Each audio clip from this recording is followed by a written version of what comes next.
Hello, horrible people. Welcome to Death by Podcast, episode 45. That's a 4 and a 5. I am your host, AC. That is your other host, Kevin. And when we watch Little Shop of Horrors, 1986, Kevin had the letter L, and that is what he chose. And it was great to rewatch that. We're going to talk about it in depth. Before we get there, Kevin, first of all, thank you all for tuning in. 45 is halfway to 90, and then 90 is 10 away from 100. So we're making some progress towards something. I don't know what. It's fun. 45. It's like a record. 45, right? Those are records. Yeah. It's a big episode. You got some news and things, some stuff you want to talk about. Some horror movie news. I see you're wearing your Death by Podcast shirt. That's excellent. I am. It's a nice fitting shirt. If anybody wants a Nirvana shirt on. Very cool. $12. I've heard of them. Target. Great shirts. Let's see. What do you got? So we talked about this, I think recently. I think it was us. Yeah. Did we talk about if you're going to remake something, and we were talking about don't well, there's don't remake Charlie and the Chocolate Factory, remake whatever. Yeah. Did we talk about Eraser, the Arnold Schwarzenegger movie? Yeah, we mentioned that jokingly. Please don't tell me they're remaking it. Oh yeah, there's a movie coming out called Eraser Reborn. When we mentioned wherever we were talking about that, that's like you don't. It stars one of the guys from your show, from Penny Dreadful. Which one? I don't know. I don't remember his name.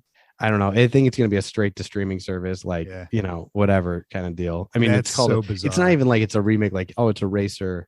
But the guy looks like a young Arnold. Yeah. You know what he looks like? He looks like Arnold if he looked like a human being. You know what I mean? If a mutant. Yeah, if he just looks like a attractive young Arnold. If he wasn't if you didn't do a double take when you looked at Arnold Schwarzenegger, you know what I mean? You were like, Jesus Christ, dude. What? I need to look this up. Let me see. All right, it's Dominic Sherwood. Is that who you're talking about? Yeah.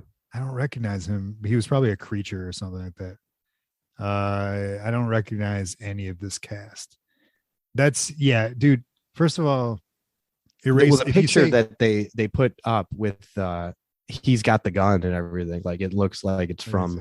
I think I see what you're talking about. Let's see. It's on Bloody Disgusting. Oh, it's like a big. Is it like a big green? Oh, that's Schwarzenegger. I don't know. It's ridiculous because if you say to people, "Hey, you remember that movie Eraser?" They're like, "No." No. And if you say, "Do you remember that Schwarzenegger movie Eraser?" They still say no. See, I do. I saw that in theaters. But if you say, "Do you remember the Vanessa Williams movie Eraser?" Then they go, "Oh yeah." What? Yeah, no, totally.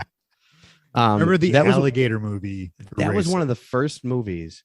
I mean, I knew movies. I had been disappointed by movies by that point. Yeah, but that was one of the first times when I went in and it was bad. It probably is bad looking back, but it was a lot like Phantom Menace, where I was halfway, except Phantom Menace, I had to process and everything, but I was like, what? This is weird. It was this. Why isn't this awesome?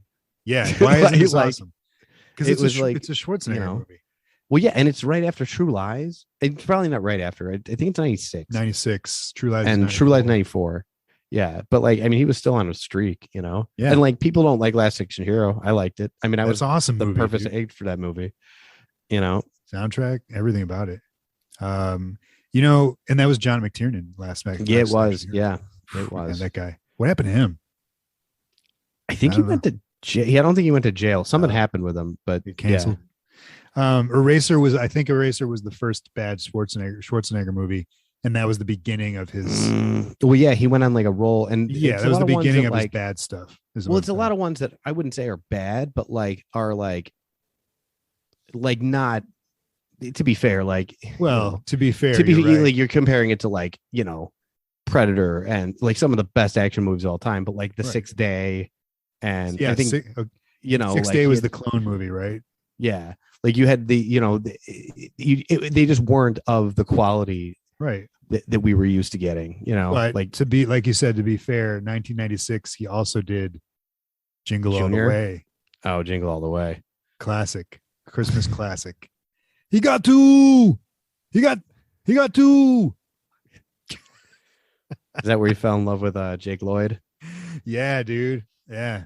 Yeah. Was that right before Phantom Menace?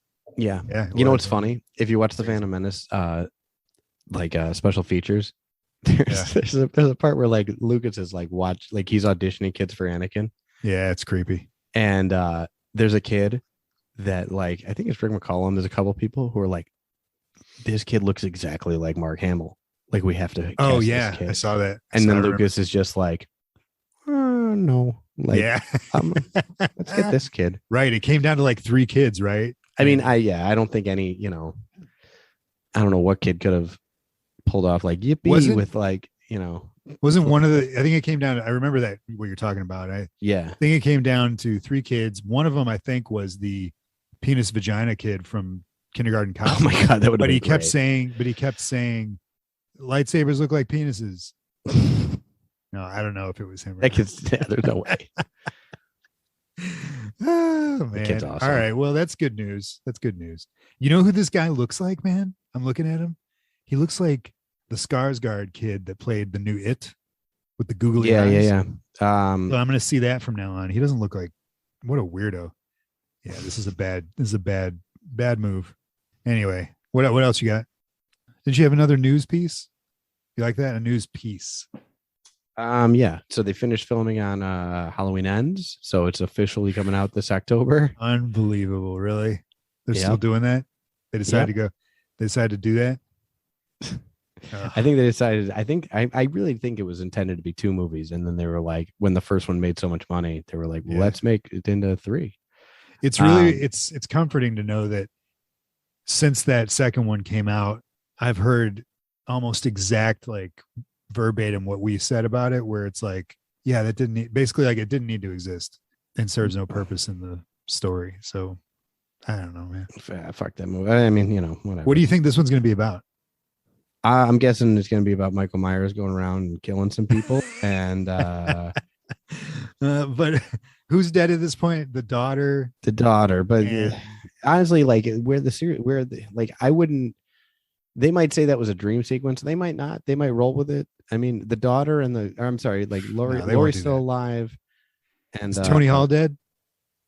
Which one's Tony Hall? Tony Hall. Anthony Michael Hall? Yeah, he's dead. He's dead? Okay. Yeah, they killed him at the end of the movie. Like the shape of his head. It's weird. I like Anthony Michael Hall. I do too. Yeah, he's great. I just saw him. I was just watching 16 Candles again. He's great in it. Man, I don't know. I'm a Weird Science guy myself. Yeah, no, Weird Science is the best. Absolutely. The scene in the shower where they're talking close and it's just on their mouths. It's so hilarious.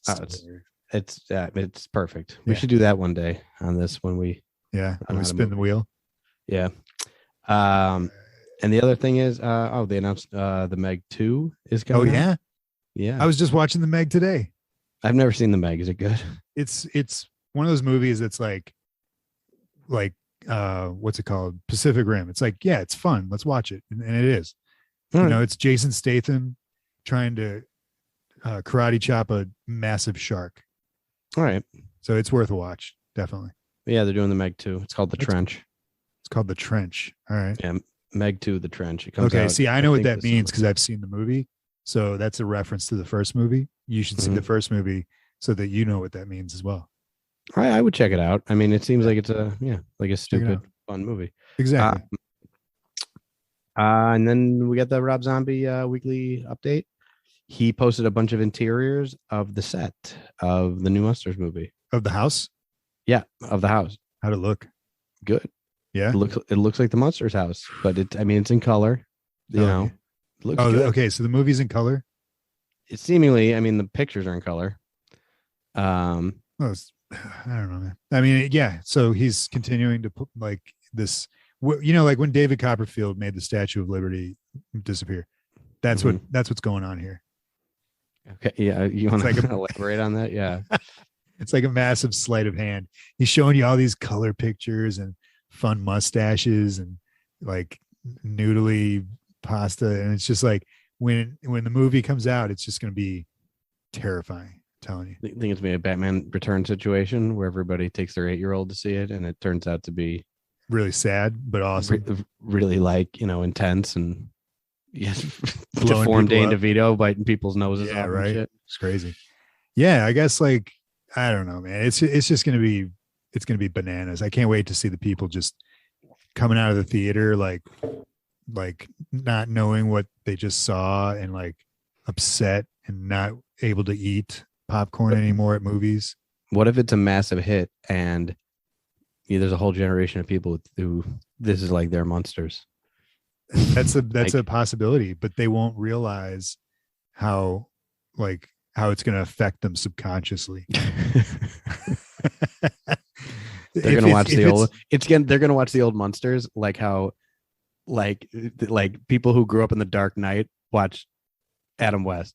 Like, is this a joke? What is I guess probably, or it'll be like Rob Zombie's gateway into Disney Plus. I think that's his end game, just to get like the devil's Yeah, rejects on dude, he Disney wants that Plus. Disney Plus money. That's what it is. Have a monster shared universe with like the Addams family, and Yep. I see what they're doing. Yeah, sure. Yep. Oh my god, what a dickhead. What else you got? Backtracking. I think the Meg is based closer on the book of Jaws, I believe.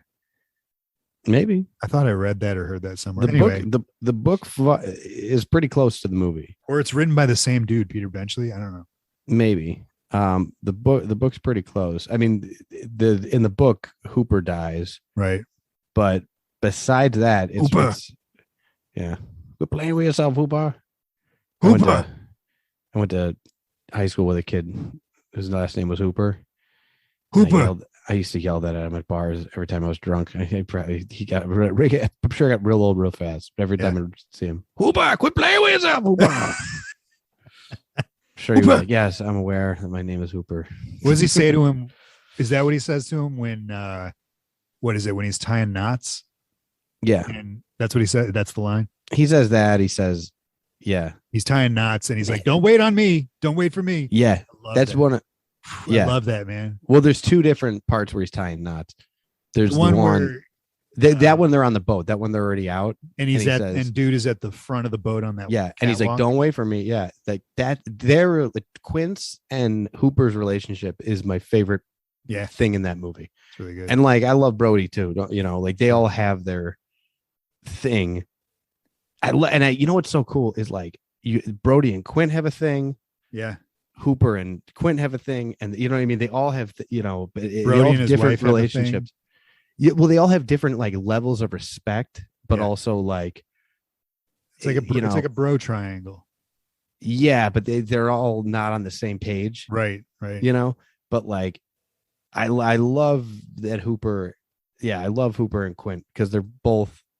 Like, I love when when he gives it to him to like have him throw the knot. Like he's like, why don't you tie this knot for me? I forget what knot it is. The way that he's looking at him with the smile, just to talk shit, like just to be like, you can't do that. You got fucking, I don't have to take this. And he does it without looking. He's like, yo, yeah, you sure, whatever. And he gives it back to him, and Quint doesn't even look at it. He just throws it out. Yeah, he just throws it away. It's just like, like fuck off. I don't have to take this. Well, because he's like, I know he's like, is it because he's like, because I think he knows he did it right. You know what I mean? And he's like it almost bugs him. Like this college boy is actually, like I love the two of them together. How awesome is it that now at this point, and it's probably more our generation, but like when I watch that movie now, I watch it for this stuff that we just talked about rather than the shock and awe of the shark, which is still great. All that stuff's great too. But I watch it for this stuff. I watch it for the camaraderie and the relationships and the singing. That's what Ghostbusters eventually became for me. Yeah, like, absolutely. I love Stay Puft Marshmallow as much as the next guy, but now I watch all the little looks that like they give each other. You know what I mean? Yeah. Like when he pulls out the candy bar and he's like, "You've earned it," and like Ray like gives like a little chuckle, like it's Yeah. an inside joke with it. Like there's all these little tiny. Yeah, Ray rolls his eyes in that scene. He's like, Yeah, I don't know why this has been coming up so much this week, but like movies like that, it's like the Rancor Keeper. Like you don't have that in, you know what I mean? Like you talking about in Jedi? Yeah, where it's just like, what was that? Like that was like where they tell a whole story in like 5 seconds with this guy. Like they don't where he's crying. You're talking about they don't even establish that this is the Rancor Keeper and this guy, but you just knew like what that guy's job was, what that, you know what I mean? Like they don't. And it's just an extra 5 seconds that just fleshes everything out, you know? Stuff like that.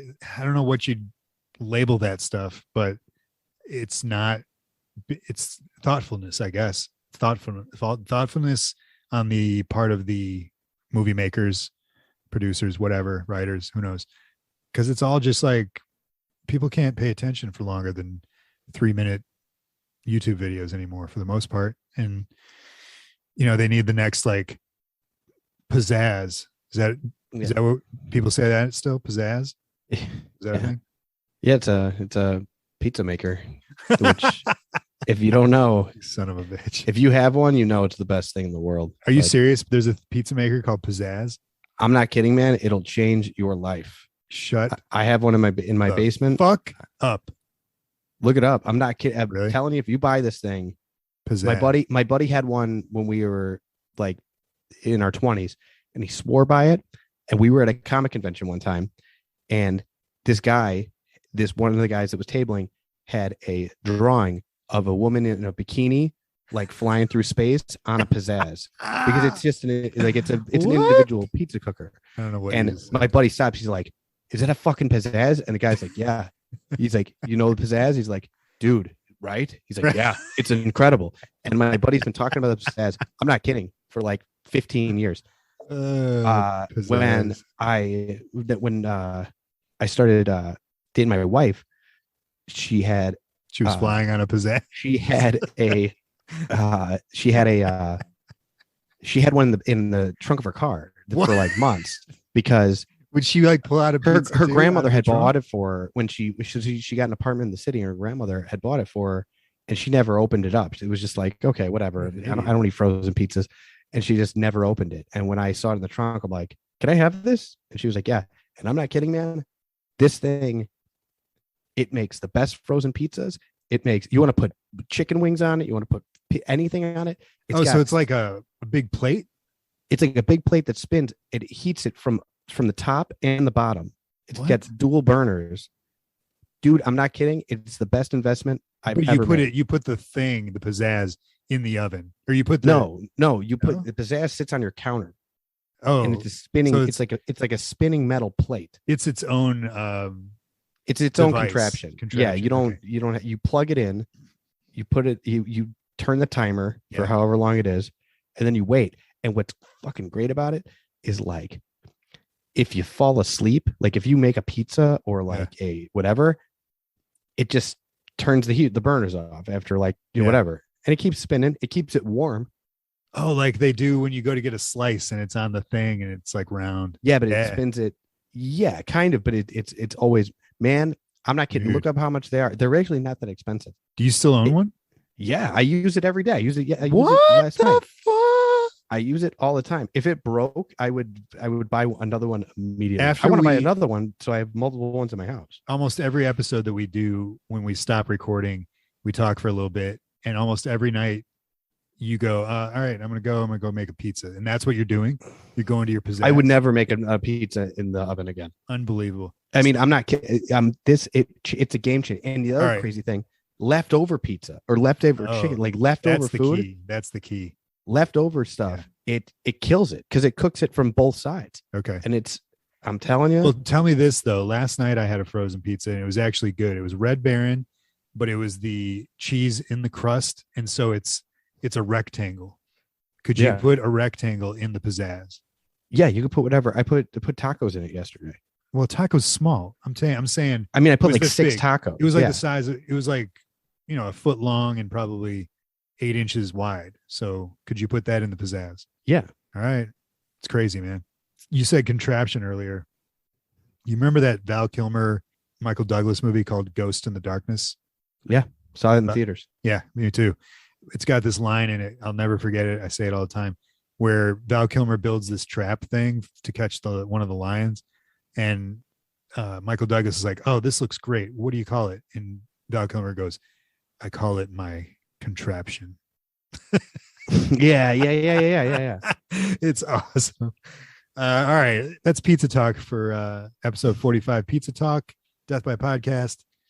Should we get into this? What else you got? You got anything else?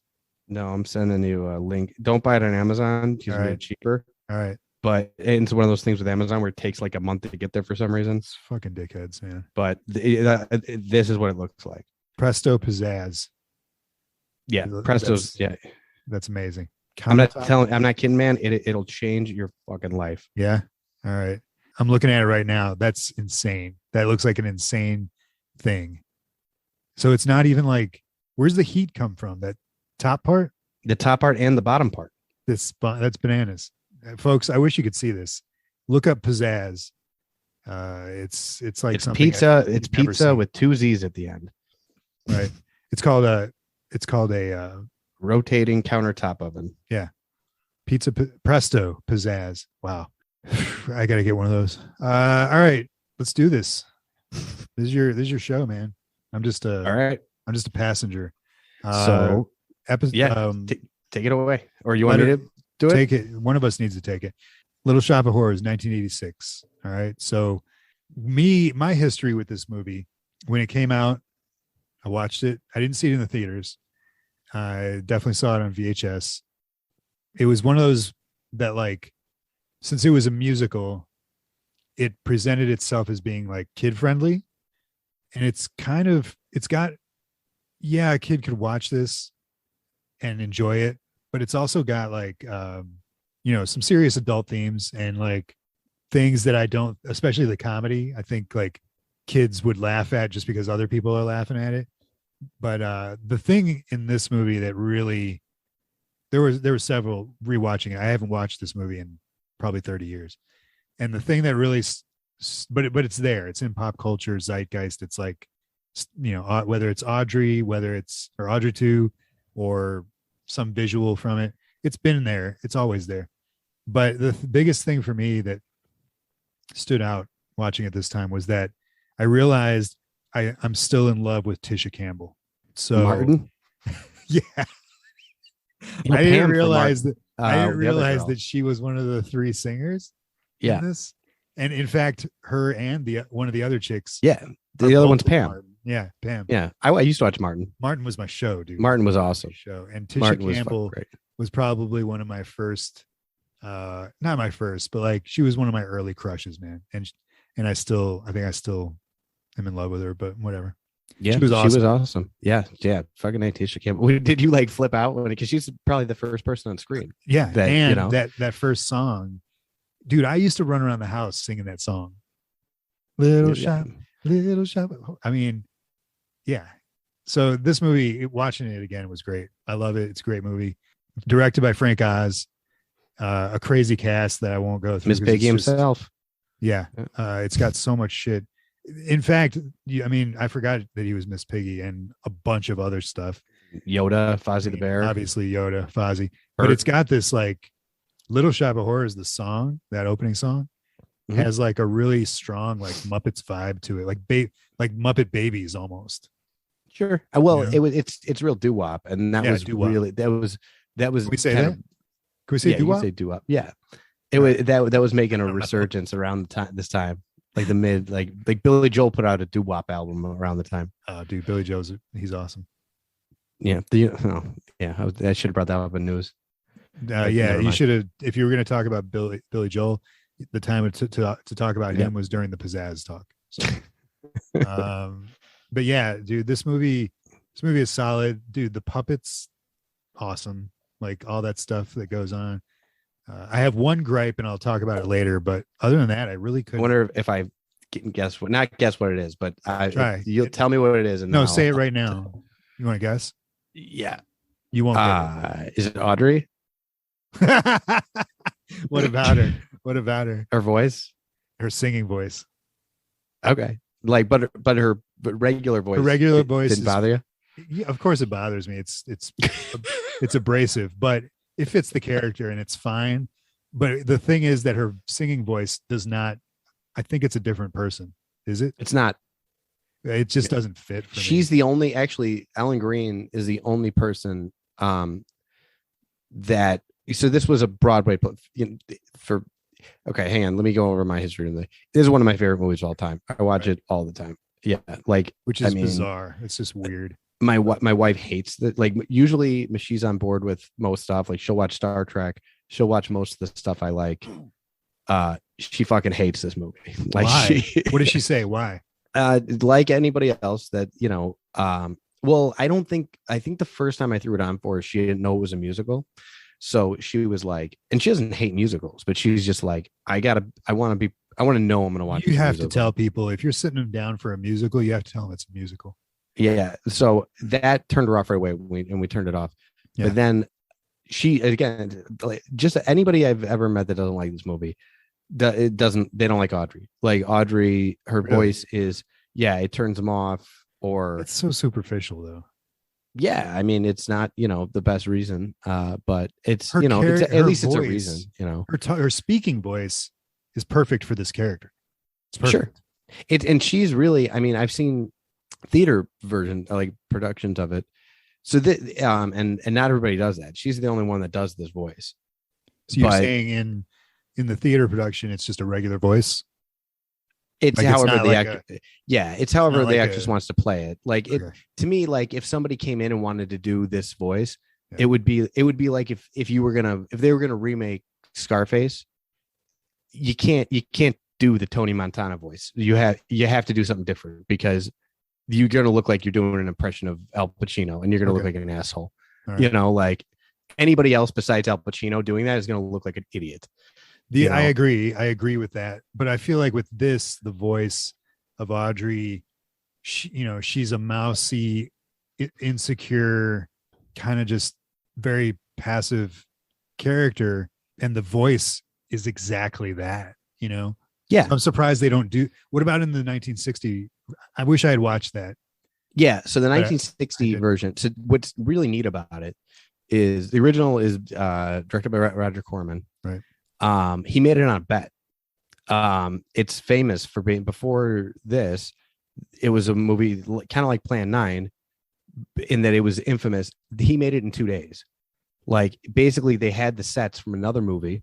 The production company wasn't gonna, they were gonna go pick them up, or they were gonna move, whatever.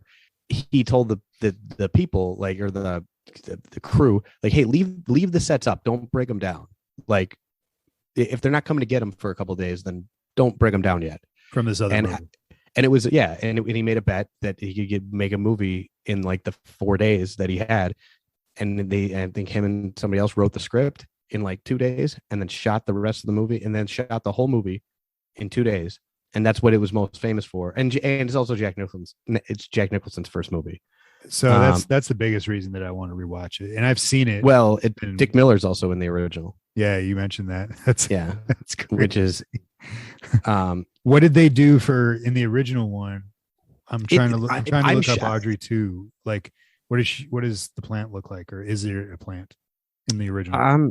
Well, we'll get into it a little bit, but I want to get back into this one. It's you'll watch it. I don't want to give away like the big because that's part of paper. It looks like paper mache. Yeah, it's not this. Like to me, this is what we were just talking about. Like, you're gonna make a fucking remake. Do that. Do a movie that no one gives a shit about. That's kind of a neat idea. Yeah, and that like, what did they do? It was a paper mache pop. You know what I mean? It was nothing. It was 1960. But like, what do you want? Right. But it was a B movie. It would probably played in and it wound up making Roger Corman a ton of money because he didn't spend any money on it. And now I think it's in the public domain. It's on a ton of those, like 10 movies for $10. Like it's on a bunch of those. And a bunch of people have tracked it down because of this. Yeah. And it's just, okay, well, let's do something cool with it. And, they just. Yeah, this is a great remake. This is how you do it. It's another great remake is The Thing. Great remake. But that's like great idea of a remake. Yeah, that's like, hey, let's take that idea and run with it and see what the Blob, and like, you know what I mean? Like, what would The that Blob, actually be great. like?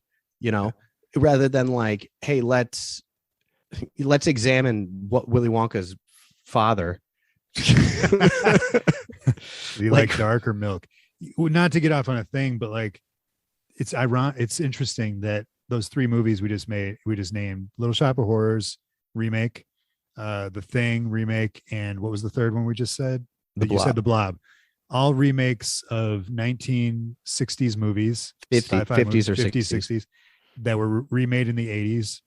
And Yep. I would argue that within the last like 15 to 20 years, all of the remakes, I can't think of a good remake.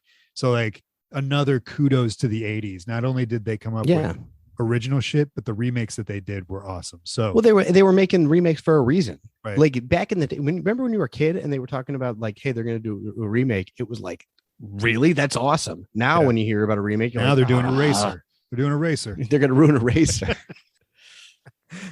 You know, like Monsters. But anyway, so that's the original. But that was the other thing. They didn't. So this didn't go from the Roger Corman movie to this. Right. So you know, they took it on Broadway. It ran for I think 4 years. 4. Not 40. 4 years. It was off Broadway, but you know, it was a play in New York. It was very successful. And David Geffen was the one that like kind of got this off the ground and got this made.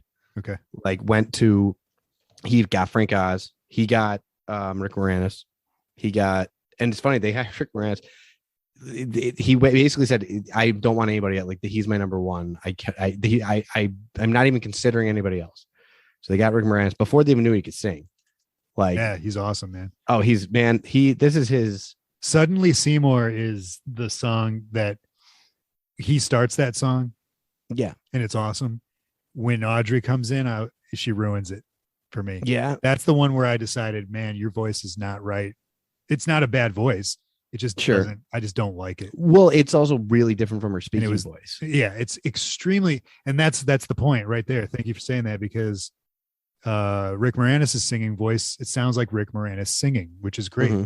And everybody else in this movie. But for some reason, what's her name? Green?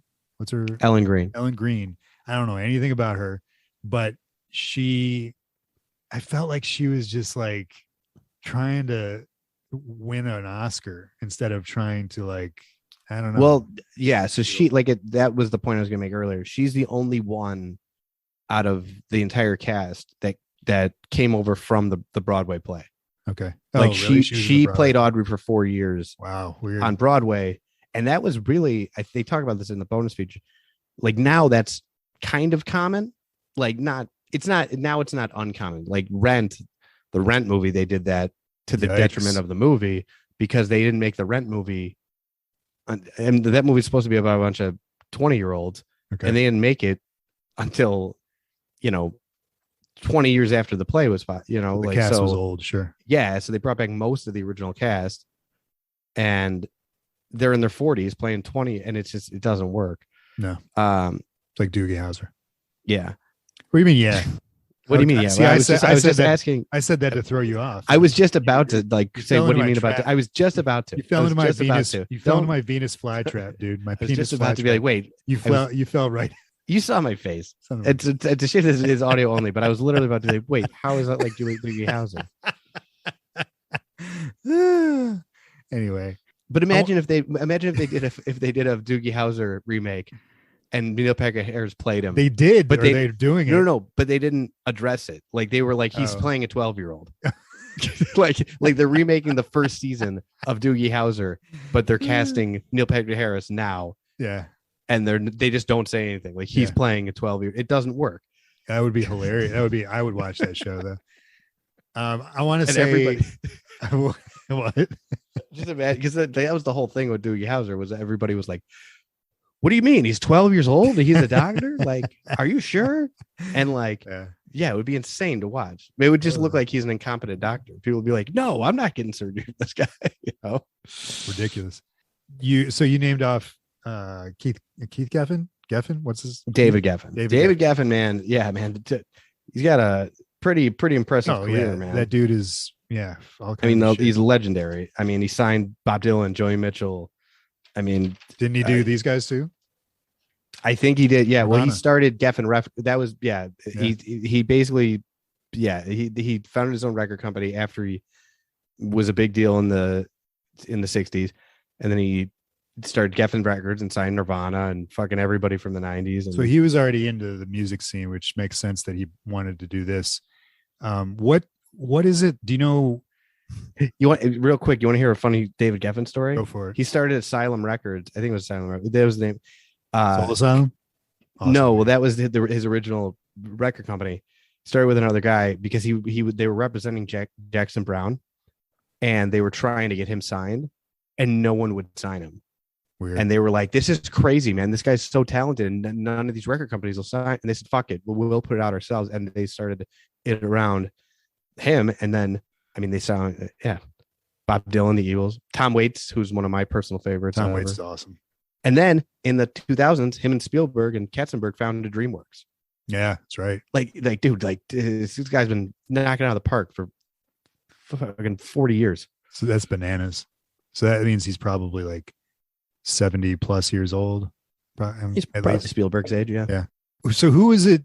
Like, I don't know if it was him or my serious favorite part of this movie is that, as with most musicals, at least of this time and maybe still, they're filmed on stages. Yeah, it's a sound stage. Sound stages for the singing. I've seen plenty of them that the aesthetic was off or something, but this one, the neighborhood that this takes place in, feels so lived in, and it feels so like just it's amazing how like the aesthetic that they nailed from the, I guess it's supposed to take place in like the late 50s is the time period. Late 50s, early 60s. And I sent you that picture last night, and of the Home and Garden, because you know what that is. That's the one that she that's a real issue. That's a real issue. I know, it's September 1959. And wait, did you really have that, or was that? I thought I want it because that cover is amazing. And when before she starts singing her song about perfect lives or whatever it is, she's looking through that, and then she closes it and starts singing. And when she closes it, I was like, damn, I love that like 50s 60s art deco art style. So I looked it up, I did a search for it and found that it was September 59. I couldn't find it on eBay or anything like that, but if anybody out there has one, grab it for me.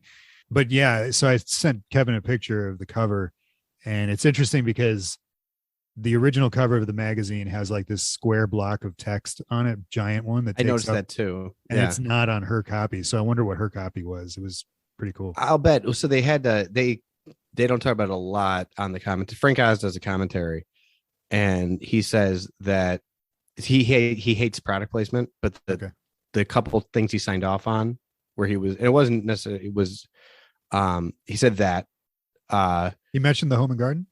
Yeah, he said we had to get cleared. Like we had to talk to them. So I assume they made a special issue for them without any text on it.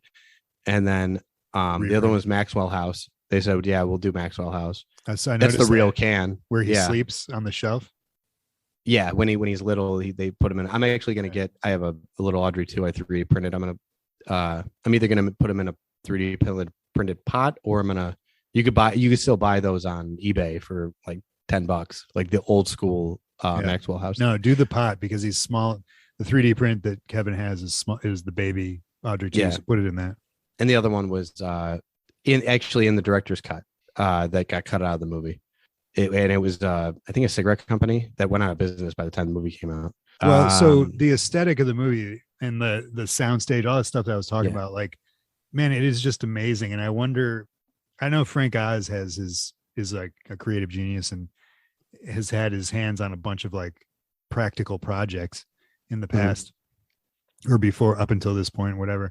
But man, I was just blown away by like watching how we watched something recently where we were talking about how the universe didn't feel lived in, you know? And this is such a testament to, I think it was Jack Frost. It was like, we didn't, maybe, I mean, I feel like it was a higher budget thing, a more popular thing, because this is such a testament to just there wasn't a single visual effect in this movie except for the rotoscoping at the end. There's two actual, and actually one of them is there's only two actual like special effects like that aren't a puppet. It's the when the plant gets struck by lightning after the total eclipse of the sun. Okay. And then at the very end when he electrocutes the plant. Right. That's it. Everything else is amazing. And even is a puppet or a guy. Those effects aren't like visually rendered. No, they're you know, it's just like lightning or like but what special effects used to be. It used to be like just a light or something, you know, whatever, a lightsaber, you know, like. But man, it's great. The way this movie looks is so great, and they explore the neighborhood. You know, like they go behind. You know the geography of the place. You know that she lives across the street. You know, like go on the rooftops. Yeah, it's like it's so amazing. The set. It's awesome. Well, okay, so they shot it on the biggest soundstage in Europe, and they shot it in London. Okay, in London's Europe, right? Yeah. They shot it. Yes. Yeah. So they shot it in at least for a London, little longer, for a while. Biggest soundstage over there, and they sent. So they wanted like the look of like, you know, the Bronx in the 50s, you know. Yeah. So they ordered all that shit from New York. Like all the garbage cans are from New York. Yeah. And they would buy up a bunch of like garbage cans and they would trade them with like businesses, like, and say, hey, we'll give you all new garbage cans. Give us your shitty. If you have 20 of these, we'll trade you for 20 brand new ones. Awesome. And like they like, just, I mean, the street, you know, like that's my favorite number, my favorite song. I knew one of us was going to come up. What's your favorite song? Is it why do people say number? I don't know why, but in reference to a song. It's like when they say picture in reference to a movie. Well, picture makes sense. I guess it doesn't either, but yeah, it comes from motion picture. Yeah, exactly. I don't know what number. I don't know. But what's your favorite song? It's the theme song, the opening. Okay, mine jumps around, like, because I watch it all the time. So like you know, we'll get to that the other thing, but like Skid Row is probably the one that Skid Row stood out because of the, I guess you call it the cast of that song. Yeah, like, the performers. Yeah, and like because they were, you don't, each song sometimes, or a lot of the songs are usually either the main cast, or the three singer women, but this one had like characters in it that Skid Row did that you don't necessarily see throughout the rest of the movie, and it was just it's all the cool, background characters. Yeah, it was really cool because this is the one where they like go through the alleys and they go in different places. Yeah, it was awesome. And all the people that play the, you know, the regular background people, they look like city people. Like they cast. It reminded me of Jaws, where they cast locals that lived in the area to play the locals. And I mean, these are obviously like, you know, performers, but they nail it, man. Everybody looks legit. Another thing, man, that just the more I watch, before you move on from it, that song also stood out because of the shit. I just lost my train of thought. What were you gonna say? Well, it kind of. Well, it's kind of the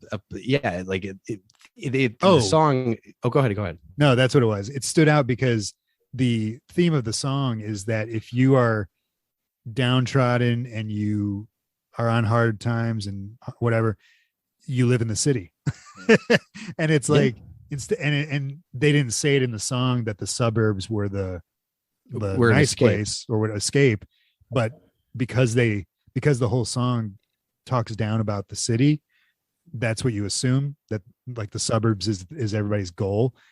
For me, it's the opposite. Well, you grew up in the suburbs. I did, and the suburbs are fine, whatever. But but it's like the whole city in this song, it's a generalization of, if you're in the city, then you're on hard times. Yeah. This song didn't highlight any positive aspect of city life, which I didn't love or hate, but I just thought it was really interesting. I was, you know, Yeah, especially if it's slowing down. everybody that lives, especially in this neighborhood, they're in a rut, you know. And not even besides Audrey, nobody else has any aspiration to get out. Yeah. You know what I mean? Like even Seymour is like, he's not like, oh, I wish I could get out of here. Like he's not. I mean, I guess that's literally a thing he says in the first song, but he doesn't do anything to change the situation. He's very much, he accepts his position in life. He's not he is, and he does. He's not motivated until things start to happen between him and Audrey. Because then he does it for Audrey. Yeah, he does it for her. But yeah, so the thing I was going to bring up earlier that I noticed watching, I've seen the commentary track before, but I was glad I revisited it. Is something that, like, I mean, I guess I knew, but didn't think about until like Frank Oz brought it up, was how long a lot of these shots are, and that everything is like, to me, this movie really showcases what you can do, because they had 9 months of prep. Like there wasn't like, hey, we have a hard release date, it has to come out this winter. Like it was like, hey, let's get, like, they had 9 months of pre-production where they were building sets, they were practicing fucking whatever, they were, you know, just writing and fixing the story and everything. And like the opening shot where it comes down, so it opens on like a Star Wars kind of thing where it's got a bunch of text, the crawl, and it's like space, and there's a narrator, and then all of a sudden like this bottle comes in and like hits a puddle, and all of a sudden it transitions into this like puddle, right? So Frank Oz breaks down this shot of like, okay, so it's on this puddle, he's like, the camera had to come up around here, and there was all these like cues, like, and now a car has to drive by, and now we have lightning here, and then we go into the alley. Like it's just this big long shot, and then he's like, and then the girls come out, they start walking, and it's just all these cues and marks that they all have to hit. Yeah. And like, I mean, that's any movie, but this is like also, nobody felt like they lip sync, and then they were, you know, like, and we'll get into that later, which is another fucking just on a technical, not even just, you know, we'll get into the plant soon. I mean, just the huge undertaking that this was, and absolutely they nailed it, like on every level. I mean, obviously this has like a picture like this has like so many moving parts and so many people that it needs in order to be a success. But Frank Oz, man, like, had he directed before? Yes. Blues Brothers. No, he's in Blues Brothers. That's John Landis. No, John Landis is right. Yeah. So regardless, he had. I think he did the Dark Crystal. Yeah, he did the Dark Crystal. He directed Dark Crystal. Okay, I believe so. Let me just double check. And I think the Dark Crystal came out before this. Oh, yeah, and he directed the Muppet movie too. Yeah. All right. So he's. But that makes sense, most of that was, yeah. Well, that's the thing. Like you need preparation with that shit. You know what I mean? He directed the hell out of this movie, man. Like that. I forgot that he did Dark Crystal and Muppets and the Muppet movie. But yeah. Okay. Geffen choosing him as the director makes total sense. What an awesome move. You know, by the way, he didn't do the Muppet movie. He directed Muppets Take Manhattan, which is an awesome movie. And What About Bob? Oh yeah. And The Indian in the Cupboard. I don't know. I haven't seen that movie. Is that good? I loved that book as a kid, and then like the movie was fine, whatever. He did In and Out, Bowfinger, The Score, which is a very underrated movie. De Niro, De Niro, and Ed Norton. Ed Norton, yeah, I forgot about Brando. that. That's a good one. Stepford Wives remake, which isn't great. I forgot he directed all this stuff. That's awesome. But a lot of that was later. That was post 80s. Frank Oz fucking kicks ass though. Man. He does. He just for Yoda only. Yeah, for Yoda. I mean, you're done. You could have retired right there. Yeah. Yeah. You know. Jesus Christ. And a lot of people don't, you know, yeah, he does the voice, but he's also got his hand, like he's controlling Yoda. Like he's, you know, like all Yoda's little man, that's him. You know? He's the guy. My dog's looking at me. He knows that voice. Yeah. So yeah. Stuff. And this movie, like, you know, and I to me, yeah, every second of this movie works. I fucking like, it's just the most except for the Audrey singing in I see. I Suddenly like her. Seymour. I I'm like so Audrey. it's just a bummer because I really like. You asked me what my favorite song was. I mean, it's always going to be Little Shop of Horrors, the theme song, but Sure. Suddenly Seymour is an awesome song until she Yeah. starts singing, and I'm just like, I love how Yeah. Rick I mean, Moranis starts that song. it's a subjective thing, and it works. It totally works for me. But there's a reason I knew it was going to be Audrey. Was, you know what I mean? Like, she's, yeah. It's just so over her singing performance in that song is too over the top. My Like one Stallone. my one gripe with her singing wouldn't be that it's over the top. It's that some of the times you can't make out what she's saying. Yeah. But that's it. Like, whereas like most of the other characters, but also most of the other characters aren't belting out. Like, she has some like the other characters are singing, Right. but she's fucking singing. You know what I mean? I think that she's overdoing it. Like you just what you're saying that she's doing. I'm like, what are you doing? That's what turned me off, was her belting it a little too much. Oh, see, I'm all over it. I love that song, and that to me, like, that song. When you watch it, do you sing it with her? I love it. Like, me and Lynn watched a movie, newer one. We were talking about a couple weeks ago, the new Charlie Day movie with Jenny Slate. Oh yeah, I don't like him. So there's anyway. Charlie Day is the white Kevin Hart. They just yell. That's all I do. I love Charlie Day. But anyway, he so in this movie, it's a goofy rom-com, and one of the goofy things in the movie is that Jenny Slate has to pretend to be like essentially a high school teacher. Oh, okay. That's helping with this high school play. Okay. And they're doing Little Shop, and like when they were doing Little, and they sing Suddenly Seymour in this movie, and like when they were doing it, Lynn's like, is it really like a popular thing? This movie? She was like, who likes this? Like, who likes what? For? Little Shop? Little Shop, yeah. I'm like, yeah, it's so did it's she recognize the song from Little Shop? Oh yeah, because I watch it all the time. Yeah. Okay. Like I have it on, or I'm trying to get my kids into it. And she still doesn't like it. Like no, and she is not one to be like, what things you like are stupid. Like, she'll get into things that I'm into and like give it a shot. There's one she doesn't like musicals. She doesn't like musicals. There's musicals she likes, but like, she has to know she's in for, and she has to be in the mood for a musical. And she probably likes Grease. She's never in the mood. I would like to ask her what her favorite musical is. Ask her. I don't like Grease. I've never liked Grease. I don't like Grease either. It's too. But I fucking love musicals. Little Shop. If you're a person that either tolerates or enjoys musicals, you like Little Shop of Horrors has everything in it. These songs are awesome. The songs are great. I figured it out, dude. And now I figured her out. I figured you out over the last 2 weeks. Now I figure she likes cats. Yeah. No, man, yep. Dude. Yeah. Nope. She likes that. She would if I made her watch cats, she'd break my TV.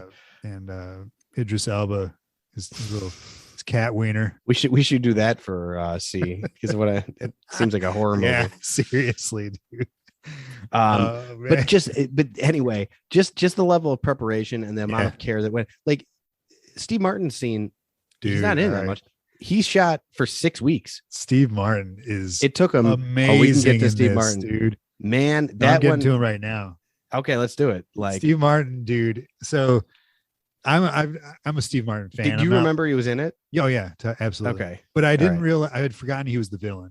If there's a villain, I mean, aside from Audrey, the plan, yeah. But I'm a Steve Martin fan. I'm not like I used to have a friend who had like a life-size Steve Martin cutout in his place and would always like quote, like, I'm not like that.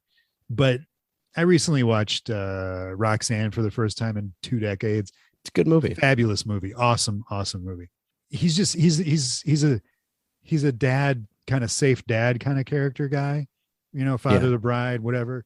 But in this movie, man, to see him be such a douchebag, dude, he's having a blast. With such charisma. Like, he was great. I loved his voice. I loved his, like, he knew what's the scene where there's a scene where he takes her home and he slaps her in the hallway, and then Yeah. they move into the apartment, and all you see is their silhouettes in Yeah, and he hits her again. Yeah, like, I mean, I'm sure it was obviously Frank Oz's direction, but the way that he stood so perfectly, and his hair, like he's got that Elvis-y coif hair, yeah, like it was just so perfect the way he played that and played that scene, played that character.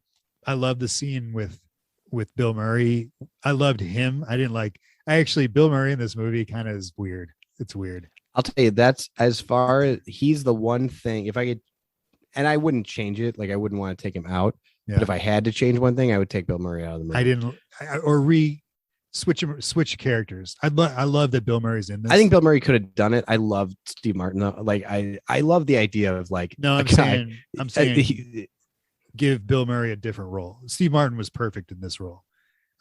Yeah, Bill Murray was just like, and he looked younger in this than he did in Ghostbusters. Yeah. Weird. I mean, I think he was creepy. I didn't like it, but it's fine. But whatever. And they improv'd a lot of that stuff. Like that was the other thing was he kind of, so Frank Oz talks about that a lot. Like he wasn't into people improving on the set. It was a very tight script.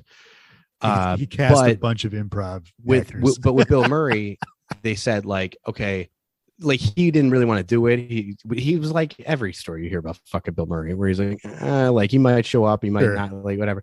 And like in the weeks coming up, they were like, hey, we need to know, you're gonna do this? And he's like, I don't know. It's kind of I don't really like where it's at. And they were like, well, you can dick around, you can do whatever you want. Basically, as long as he's a masochist and you're a sadist, or do I get those mixed up? Whatever it is. I don't know what those are. It's somebody, as long as you're somebody who enjoys being hurt, and he's somebody who enjoys hurting people, like you guys will figure it out. And they let him do that, and then they filmed a shitload of stuff, and then they just used the best stuff. That makes sense, man. This scene with the two of them is like, yeah, it's yin and yang, but it's also at the same time like it's out of place. It's not. It takes up a little bit of time, and he's not in the movie otherwise. No, the scene is great. I just feel like I wish that like it's just weird seeing Bill Murray, I guess, play it. And he looked weird.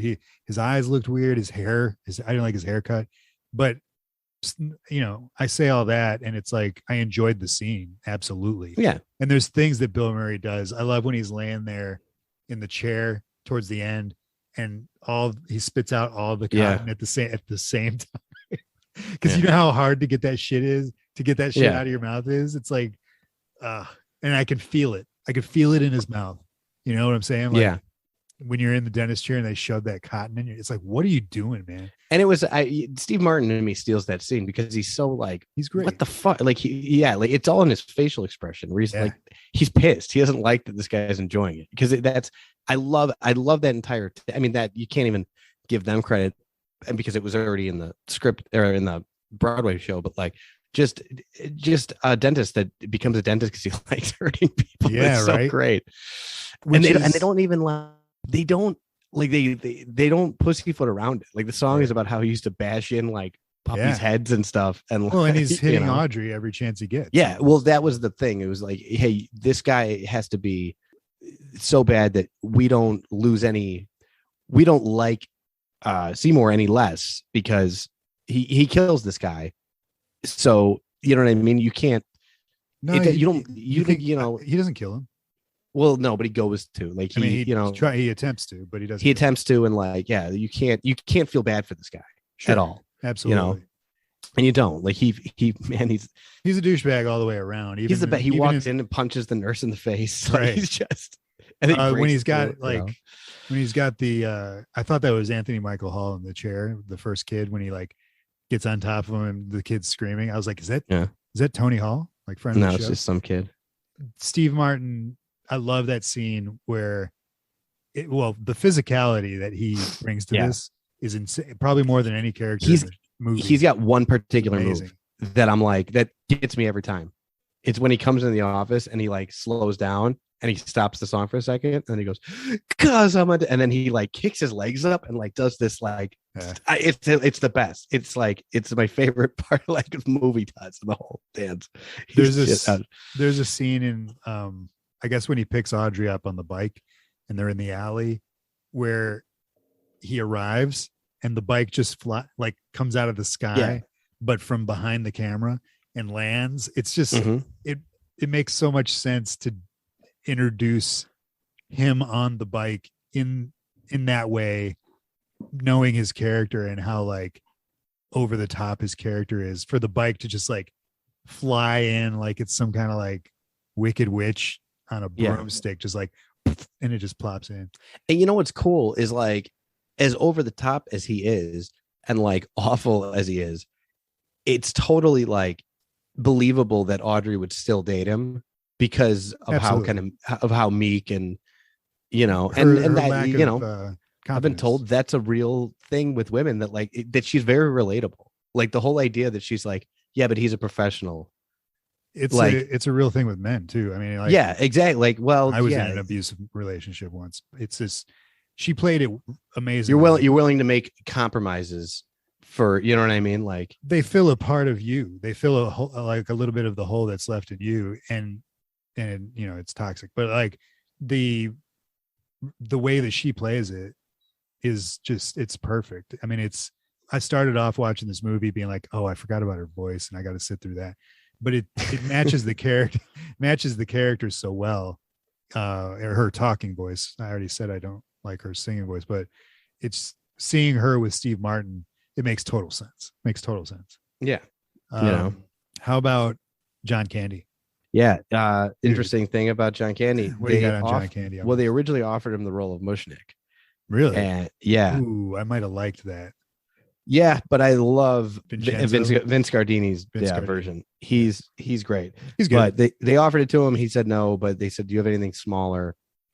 And this part in the play is not, it's different in the play. In the play, it's Mushnik and the girls listening to the radio. You don't see the DJ, and it's just kind of in the background. Like in the scene, like, you know, you see the scene pick up and he's like yelling at the radio, like the address. That's in the play. But you don't see him in that, like, and they let John Candy do whatever he wanted, basically. Dude, because you could have cut that scene if you wanted to, but yeah, you didn't need that scene, but at the same time, I've never seen John Candy like that. Really? He's a maniac, man. I mean, there's no movie where he's like that. He's always like the sort of bashful, you know. I think the most like exuberant he's been is like Uncle Buck, maybe, or something. Yeah, I mean, Nothing But Trouble. He is kind of, well, he's got, yeah. It's Nothing But Trouble is weird, but in this, man, he's just like 90 miles an hour. Yeah, he's going. Yeah, it was so awesome to see. But he was great. Yeah. And like, I don't know why, but the scene where he's in the waiting room made me think, I'm like, I bet Adams don't like this scene. It reminds me of the scene in Beetlejuice when they're in the waiting room. You know what I mean? Yeah. It's all the weird shit. I totally thought about Beetlejuice. Yeah. I totally thought about it. Yeah. Yeah. You know, I just wish he was in it more. And to hear that why did he turn down Mushnik? There's a lot of stories about him like doing that where he was like, I don't want to do it, but I'll do a smaller part, or I'll do it as a favor, where like I'll come on, like Home Alone, he did it as a favor, and he's like, like they were like, you have him for a day, and they used him. He literally worked for 24 hours. Yeah, because they only had him for a day. And they're like, you know, he's originally they wanted him for Lewis Tully in Ghostbusters. Yeah, and he turned it down, and then he wound up doing a movie for them as a favor. Yeah, like, I'm sorry I shot that down, but I'll do. You know, I don't know. I mean, maybe he had a weird agent. Maybe he just, I don't know. You know, originally he was also, instead of Schwarzenegger, going to be the lead of Eraser. I would watch that. I would watch that. No, dude, he was awesome. And I just, I wish he was in it more, but that scene, I mean, it's like not even 5 minutes. It's just so perfect. Like him, like when Seymour walks in and he's holding the plant, just his face, he's like, whoa, like his eyes. Yeah. But he doesn't stop like rattling off his spiel that he's doing. Yeah. And he's got all the props and shit. Like he's just, yeah. When he's like I want one of those cranker things, you know, where you like, it spins and it makes, I want one of those for the podcast. So I wonder if he, no, because I guess they would have had him. I wonder how. I'm sure in the commentary they say like, yeah, we kept let him do what he wanted, and then we just kept a bunch. We kept the best stuff, but Yeah. I wonder how, because him and Rick Moranis were like really good friends, and Yeah. like I wonder how much of that was like, hey, let's stick around, let's figure Both something of out, them Canadian, yeah. Isn't Rick Moranis? Yeah, they're both on SCTV. Yeah, man, I want to find that. Is that streaming anywhere? It was on DVD, so I'm sure That it's doesn't. somewhere. Yeah. I've actually, no, I have seen it because they used to play it on Comedy Central. Should we talk about Tisha Campbell some more? Oh, we can. That's fine. They use a lot of forced perspective. Oh, go ahead. Well, no, let's go into that. That's fine. I'll come back to a different character, but because I wanted to talk about camera tricks. There was. Let's talk about the effects. I mean, yeah, they did. Go ahead. I first noticed. I mean, aside from just the general directing, Frank Oz being awesome, I love when I've seen this before in movies, but I think in the beginning when we first meet Seymour, he's doing something on his shelves and they fall. He falls or they fall. Mm-hmm. He goes down beyond the camera sight against the wall, like over there. Mm-hmm. And when he pops back up, he's right in front of the camera. Yeah. I love that where he like goes down over there, pops up over here, and he's just like, what? And he's like talking to Mushnick because he's yelling at him. Very little Mr. Mushnick. Yeah. Great. Yeah, absolutely. Just great camera, like placement. Like moving around. I was going to say placement. Yeah. A lot of the scenes, not every scene, but like the last 20 minutes of this movie were storyboarded down to like the second. Like it was like, hey, like the fight scene. Yeah. It's like Frank Oz talks about that in the commentary. Like, dude, like he's like, a lot of times you shoot and you think you have it, but like you're not sure. And then you got to figure it out in the edit. He's like, we had to have it so specific. Like we need this shot. We need this shot. We need like every little cut. And he's like, we can only film the plant for a certain amount of time before we have to cut, because of all these, tricks and everything. And like, so yeah, there was a ton. And he's like, it was a bitch. The whole time he's watching, he's like, oh, this was a bitch to shoot. Yeah. He's like, man, what a pain in the ass. But you think he was sitting, you think, those crane chairs with the camera on the end where they can like do this kind of thing? You think he was in one of those? He was for certain shots. So he brings that up actually in the, I think it's called the hot box. There's one camera in particular. He's like, oh, this camera was so awesome. We got to use it. And he explains like how it got, because there's one particular shot when they're singing Suddenly Seymour, where it follows them up. Like, they finish that song on the roof in front of the sun. Mm-hmm. And then the camera follows them up the stairs and then goes around them. And then is like floating. Yeah. It's seemingly floating up in space, like, whatever. And it's basically, he was explaining it like it's connected to a rig, but it's also got wheels so it can be on the ground. It was really cool. That's awesome. But he's like, dude, this would have been an awesome like thing to have like a behind the scenes making of. Is that? Yeah, that is, but it's not as much as you would think. Like, I mean, the Blu-ray, there's a lot of really great stuff, but there's a lot of like set photos and stuff, but there's not a ton of, there's some, a lot of stuff with the puppets. That's the other thing. So every puppet in this movie, there were like 6 or 7 different puppets. Before we get into well, let's wait till the end on that. There were 2 other characters I wanted to mention. Yeah. And I think that covers all of them. Christopher Guest. Yeah. Who I never knew was Christopher Guest. I mean, nobody knew who Christopher Guest was until he's a chameleon to me though, man. Till Princess Bride. Even Princess Bride, like he's a guy, which was only a year after this. Everything he's ever been in, like Spinal Tap, like Princess Bride, this, like those are all different people to me. Like I've never, oh, absolutely, I still don't register it. Like, right, I know he's in Spinal Tap, but I don't. When I think of Princess Bride, I don't see the same person at all. Like absolutely. Not even a little. Absolutely. Like not even Gary Oldman, I can see the same person. Like in there, but this I don't by do far his most different and bizarre character he's ever played. Like it's almost like it's not his voice, but I'm sure. Oh, no, that they talk about that in commentary. They had him for I think 2 days, and he comes in and he originally delivered it like a regular like, hey, what's up with that? Like a regular line. Yeah. And Frank Oz is like, no, it needs to be like a cartoon. He's like, we Yeah. did it. We did something like 40 takes. And I just kept being like, nope, more, more like a fuck. I need you to be like, and it's one of the, every time I watch this with somebody, and when I'm seeing like that part gets a laugh, like every time. He goes, who's going to come and look at this strange and interesting plant in the window? Strange and interesting? And he goes, my, where did you get that strange and interesting plant in the window? Oh, that is so strange and interesting.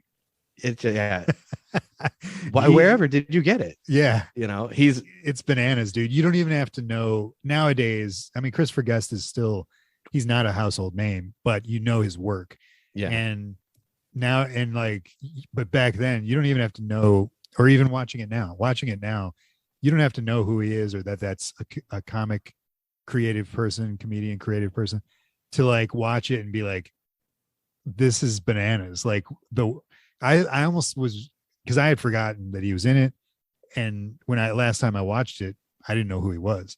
And I was kind of half expecting him to like be continue to be in the movie.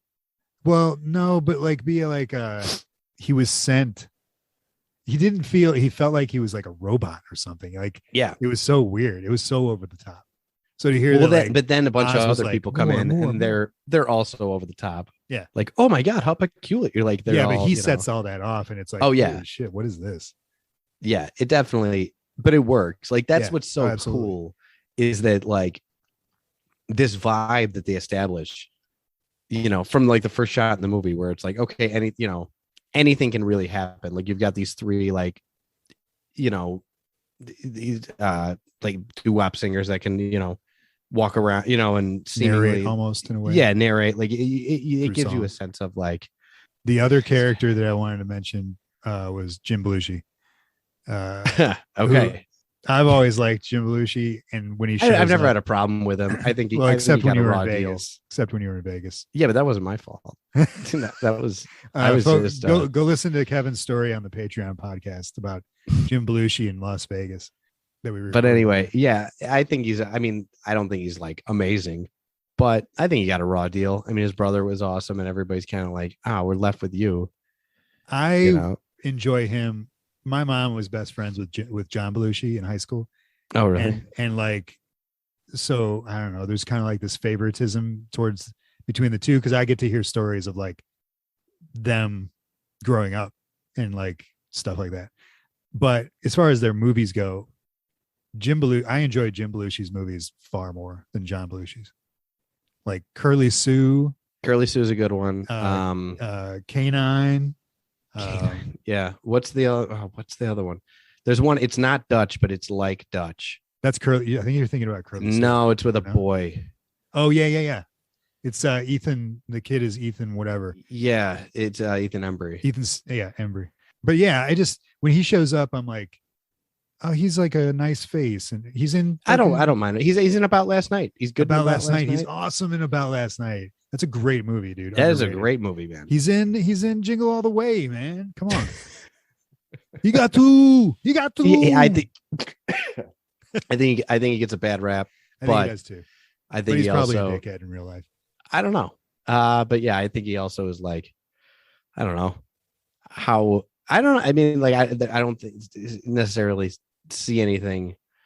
I don't know. I think I have a bigger, the same way I think everybody feels about him is how I feel about Joaquin Phoenix, where really? Like, I guess I'm like, yeah, I guess I'll take this, but you'd rather have River. I wish we had River. Yeah.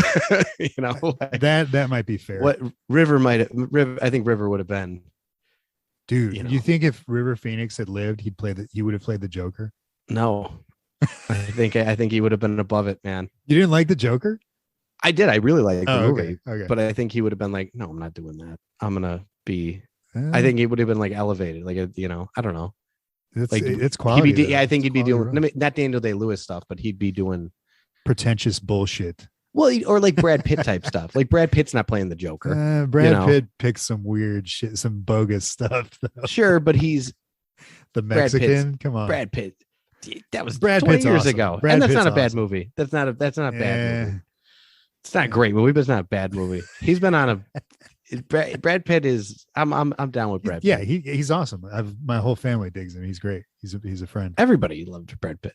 Yeah. So Jim Belushi, very small part, but it was just good to see him show up. I would not have been able to tell you that he was in this unless I rewatched. I always forget because so we'll get into the director's cut in a little bit, but he's not in the director's cut. Oh, really? So it's another actor. It's funny. funny. Same role, but a different actor. So the whole like, hey, we want to take like little samples and mass produce whatever the plant, right? Yeah. So that scene happens differently in the director's cut. Okay. And it happens at a different point, and they got a different guy to do it originally in the original cut. It's funny when you say original cut, it's the one that they originally shot. Well, we'll get into it, but anyway, there's a different guy that plays him, and yeah, they switch him out. Yeah. But yeah, he's not in the director's cut, but he is in the regular one. Okay. And yeah, interesting. Anyway, all right. So you were about to talk about the plant about Audrey too. They pulled every trick. This movie, just watching the just the technical aspect of it. It makes me. I think we talked about it before, where this movie and like the Ninja Turtle movie is like, okay, that's where we were at with practical, like puppets of the time, sure. And even like Jurassic Park, like we peak at Jurassic Park. I think Ninja Turtles 1, like, or even Ninja Turtles 2, it's like, wow, man, we can do puppet suits. You know what I mean? Where it's a puppet, but it's a guy doing. I thought you said puppet doing karate for a second, and I was like, what the fuck was he talking about? Like we can do full suits and like animate, like where the mouth and the eyes are on a remote, right. And Star Wars, man. I mean, Star Wars kind of started that. Well, yeah, thing. But I mean, I think like Jim Henson's company was right raising the game every time they did a movie, right? Dark Crystal. I mean, we talked about that. Yeah, Dark Crystal was pretty. Man, people should be. I mean, they have every one of these. They have to invent technology to. Right. That's what's so cool about all this shit. Is like, okay, hey man, this is what we need. We need a giant plant that does this and this and this and this, and then it's a bunch of guys being like, okay, let's figure out how to do that. And we don't have computers. We don't have it. Like, we gotta figure this out. And they do it like every time, and it's seamless. And with the new age, like with CGI, it always bums me out that like this is an art form.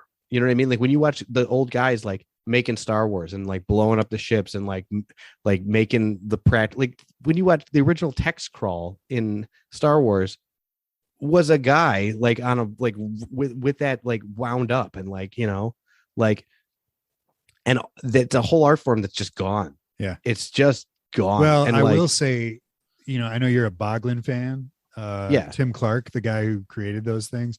For those who don't know, it was an 80s goblin puppet toy that's making a comeback. But when they recently, and Tim Clark worked on, ironically, Dark Crystal, and a bunch of stuff with Jim Henson. And when they did the newer Netflix Dark Crystal series, that is phenomenal. If you haven't seen it, I'm friendly with him on Instagram, and he was telling me that people when they heard that Dark Crystal, they were going to do a new Dark Crystal thing, and that their goal was to do, I think it was like 80% practical. People came out of the woodwork who were in that industry in the 80s who had been struggling to find jobs in that practical world. They were coming out and just being like, please, I want to work on this. And I think that because of that, and like it or not, J.J. Abrams tried to do that with the new Star Wars movies as well. So I think we're going to see that coming back around more. I think so too, but not level. I hope. Here's the thing: is like if you watch Dark Crystal, or even you watch Dark Crystal, which I think is 82. Yeah, I think so. And this is 86, right? Or even like Ninja Turtles is 90. You can see like a progression that you can be like, wow, these guys are up in their game every time, and they're getting better, and like, and then that innovation just stopped.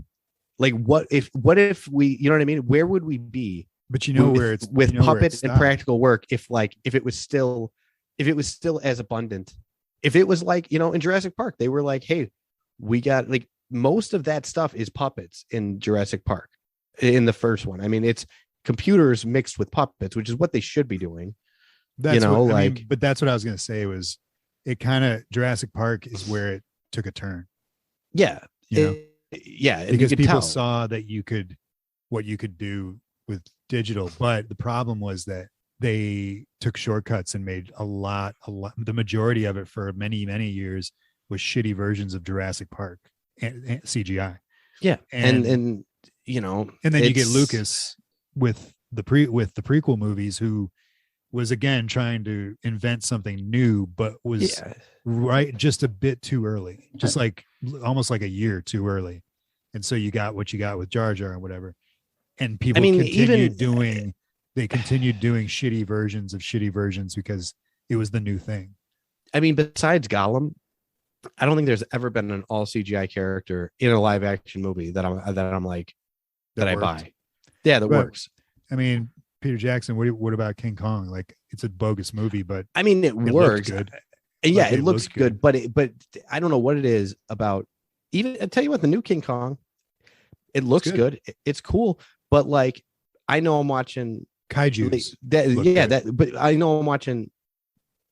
Like, there's nothing. I tell you what, like on the special features for Revenge of the Sith, like the opening shot where it comes off of the text and then like goes in and it's all one big long shot, like flying. And it's flying through and you see all the ships and then it stops at like I think Anakin's ship, right?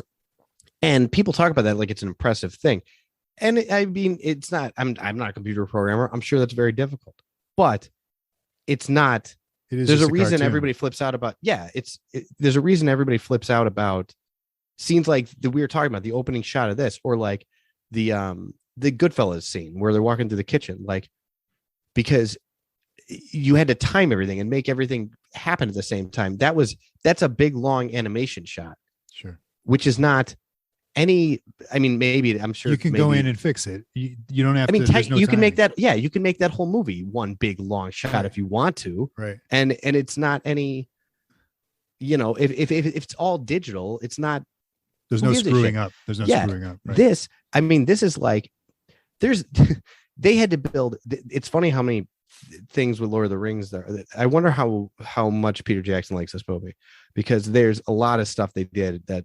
I mean, I know they're all, techniques that, are pretty common, but like they built 3 different sets of the shop, that were different sizes depending on what plant was in there or what, they use forced perspective, like this. That's why. So I never knew this before. That shot where after Seymour finishes singing "Grow for Me," right, and the plant is like, because it's dead, and then it grows, like after he leaves. The room. I was going to ask you what they said about that, because that's what's going on there, dude. Frank Oz, he kills this commentary. This is an amazing commentary where he like stopped and he'll explain, okay, this, he breaks down shot by shot, like how they did certain things. This, he's like, I had no idea how we were going to do this. He's like, this is all the effects guy. This is all the puppet guy. What they did was, that scene, by the way, it's all like cables, like when he's small, like there's cables that run up Rick Moranis's like pants and into his shirt and then into the thing, like when he's moving around. Yeah, when he's holding it, that's how they're controlling it. Right. Like it's coming up through his sleeve. Sure. And then and there's still 3 guys controlling it. Like there's one guy moving his head, but like that shot. So when it gets bigger, what they did was, okay, so he's holding it. It's sitting on the table. He's singing to it and it's in the coffee can. Right. And what they did, and he sets it down and then he leaves. Right. And they cut to him leaving. And when they come back, they've changed it. So what they did was they took it out, swapped it out. You mean? They didn't just swap it out. It's the same size. It's the same size as as it was before. But what they did was they took the coffee can, they took it out of the coffee can, and it's behind the coffee can now. And it's like, it's smaller, right? But then all they did was they moved it up, and it makes it look like it's bigger. Like they all of a sudden they're controlling it, but the can stay, because it's forced perspective. The can looks like it's the same size. Right. You know what I mean? And like it opens up and it looks like, oh wow, like this thing just and then he had a bunch of like rig because it starts popping out of the can. Now there's nothing in the can where there was. Right. Now they can fill it with shit to like, that was another like rig they had with cables to like pop the can out. Like that was all done and that's at real speed. That's crazy. That's all. Yeah. And I want to go back and rewatch that scene again. And it's all one shot. It's like he walks out and the thing's on the table. It looks phenomenal. Yeah. It like, I mean, watch. And then the thing, it's one of those things where like, I wish I didn't know that. And now I do. And now I can kind of see it. But see, I love knowing stuff like that and then rewatching it and even if I notice it now, I'm going to appreciate the hell out of it because that's a trick, man. That's like magic. That's magic. The scene in Lord of the Rings where Bilbo and Gandalf are like hanging out and like, I know, like I've seen it from the other angle. I know that's a long table and that Bilbo just has smaller, or he's got big, like he's got bigger silverware and shit on his side. I love that. Like, but it's amazing. But it doesn't. Yeah, but I just watched it a month ago. I'm like, you can't tell. You can't tell at all. It's wild. That's so on the direct. You know, Peter Jackson, Frank Oz, whatever. It's so genius to like. And I know they've got people helping them, whatever. But to think of that, you know, like to do that instead of just being like, and let's do a cartoon. You know, like they really were like, you know, we're gonna do it practically, and like, you know, who else is really good at that in a weird way is Denis Villeneuve, like Birdman. You know how Birdman is shot like seemingly as one. It seems like the whole movie's one shot. Yeah. But he was one of the first. I'm sure that's been done before, but he was one of the first that I knew of who did that. And then, you know, you realize like, oh, it gets. There's a little extra shadow. That's if you're watching for it, right? Like, but you can be like, that's a cut. That's effort, and that's directing. You know, but it's also what's cool about Birdman is it's like it's not a gimmick. You know what I mean? That movie feels like a giant. Exactly. It adds to that movie. That movie feels like a music video, right? You know what I mean? Like it's just that's a cool movie. Yeah. But is that Denis Villeneuve? Yep. Are you sure? I thought it was I might have to disagree. I thought it was what's his name? You can disagree.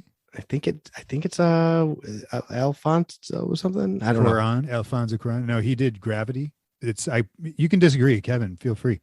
But it's Denis Villeneuve. Denis Villeneuve did that. He did the other one. He did the other one, and he did Dune. Well, I know he did Dune. I knew he did Arrival. I know he did. And then there's I mean, I love the guy's work. I haven't seen the DiCaprio movie in the Civil War with the bear, where he fights the Revenant. Bear. Revenant. Yeah. Hang on a second. Go ahead. I think you might be wrong. Yeah. No, it's that. And I didn't. Yeah, it wasn't Quran, but it was Andrito Inarritu. What? Yeah, it's the guy that did it. Yeah, he did. It's that one dude, man. What's his name? It's not Denis Villeneuve. Denis Villeneuve did the new Blade Runner. He did. Yeah. That's what I was saying. I couldn't think of the name. Yeah, Birdman, Blade Runner, same movie. Yeah. Who did not Alfonso? It's a big long Spanish name. He did like 21 Say it grams. right. Just say it. Try to say it. I don't know. Alejandro G. Inarritu. I mean, I remember this Oscar. He did Birdman? That's the dude who did Birdman? He did The Revenant. You were right. He did The Revenant. He did Birdman. Who did The Revenant? Inarritu? This guy.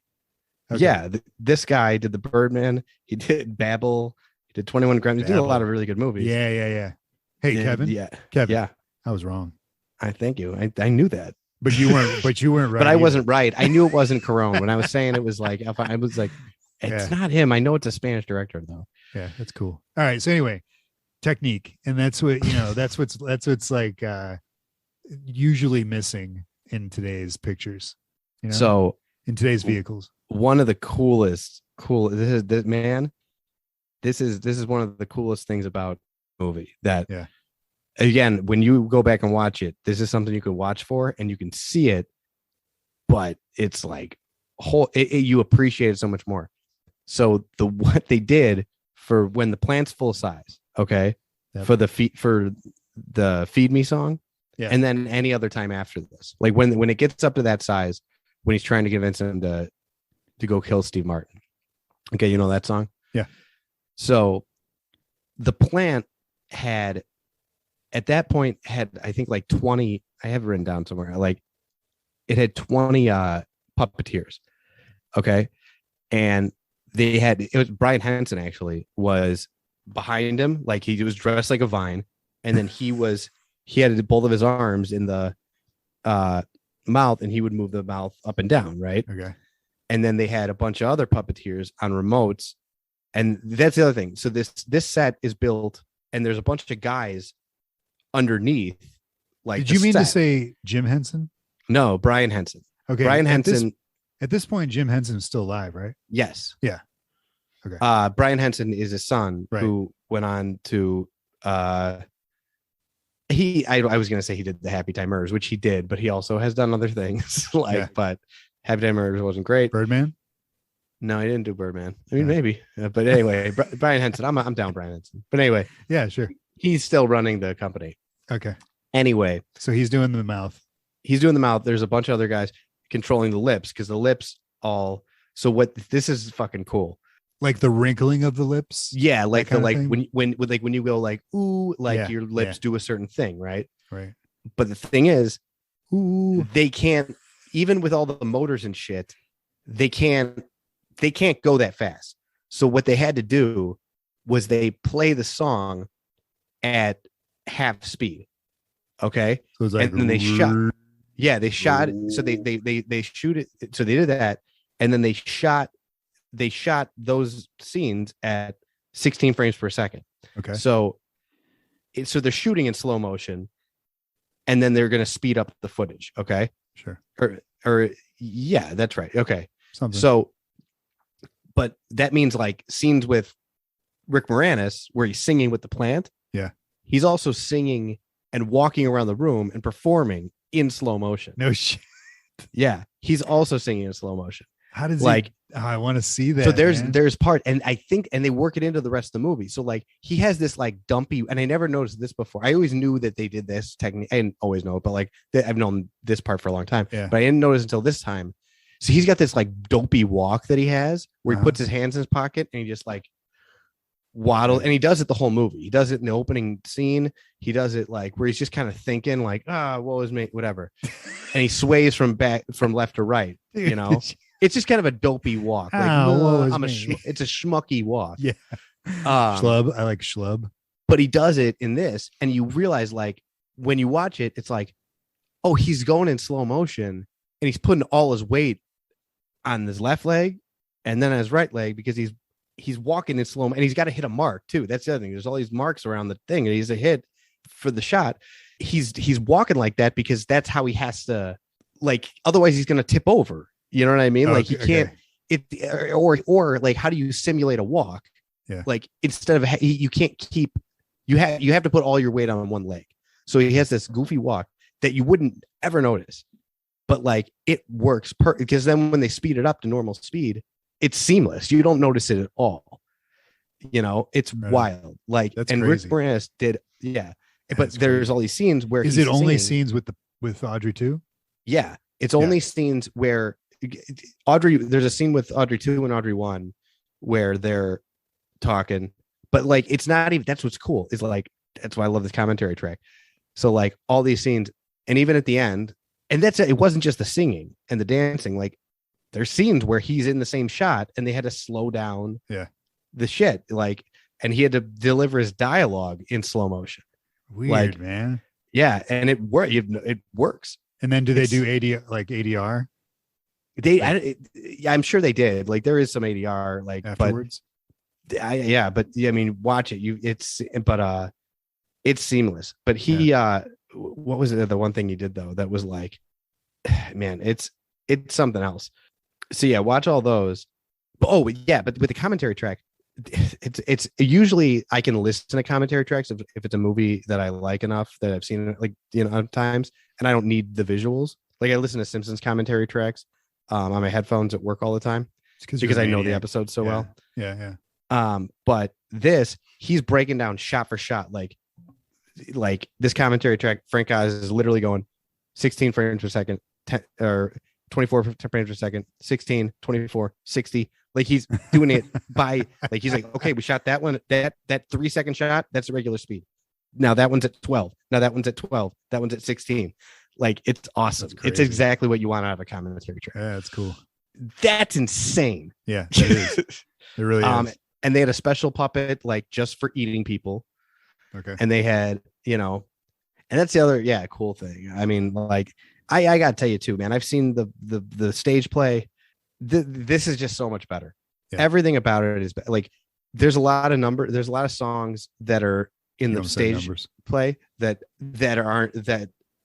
are cut from this that I don't think they work or go anywhere. I'm not sure why they're in the movie or in the play. It's just a perfect version of it. Okay, we're talking about the plant. We should say the plant is voiced by Levi Stubbs, lead singer for the Four Tops. Yeah. Which is, I didn't know that until watching this. That's pretty bananas. I mean, he kills it, man. He's amazing. He's amazing. Yeah. And he's so like, do you know, had he done like voiceover work? I mean, I have no idea. Singer, entertainer, performer, like he's got the chops, but this is something different. I mean, what a bold choice. Like, let's pick him. I think he must have been doing it. So he's done it on Broadway, like not on Broadway, but he's done like there's a play I just watched, actually, a play version where he does it.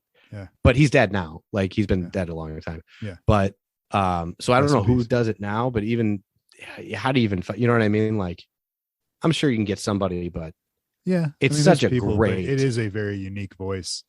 And I tell you what, it's like, feed me Seymour. Like that is like something that if you saw this as a kid, it stuck with you your whole life. Yeah. That line.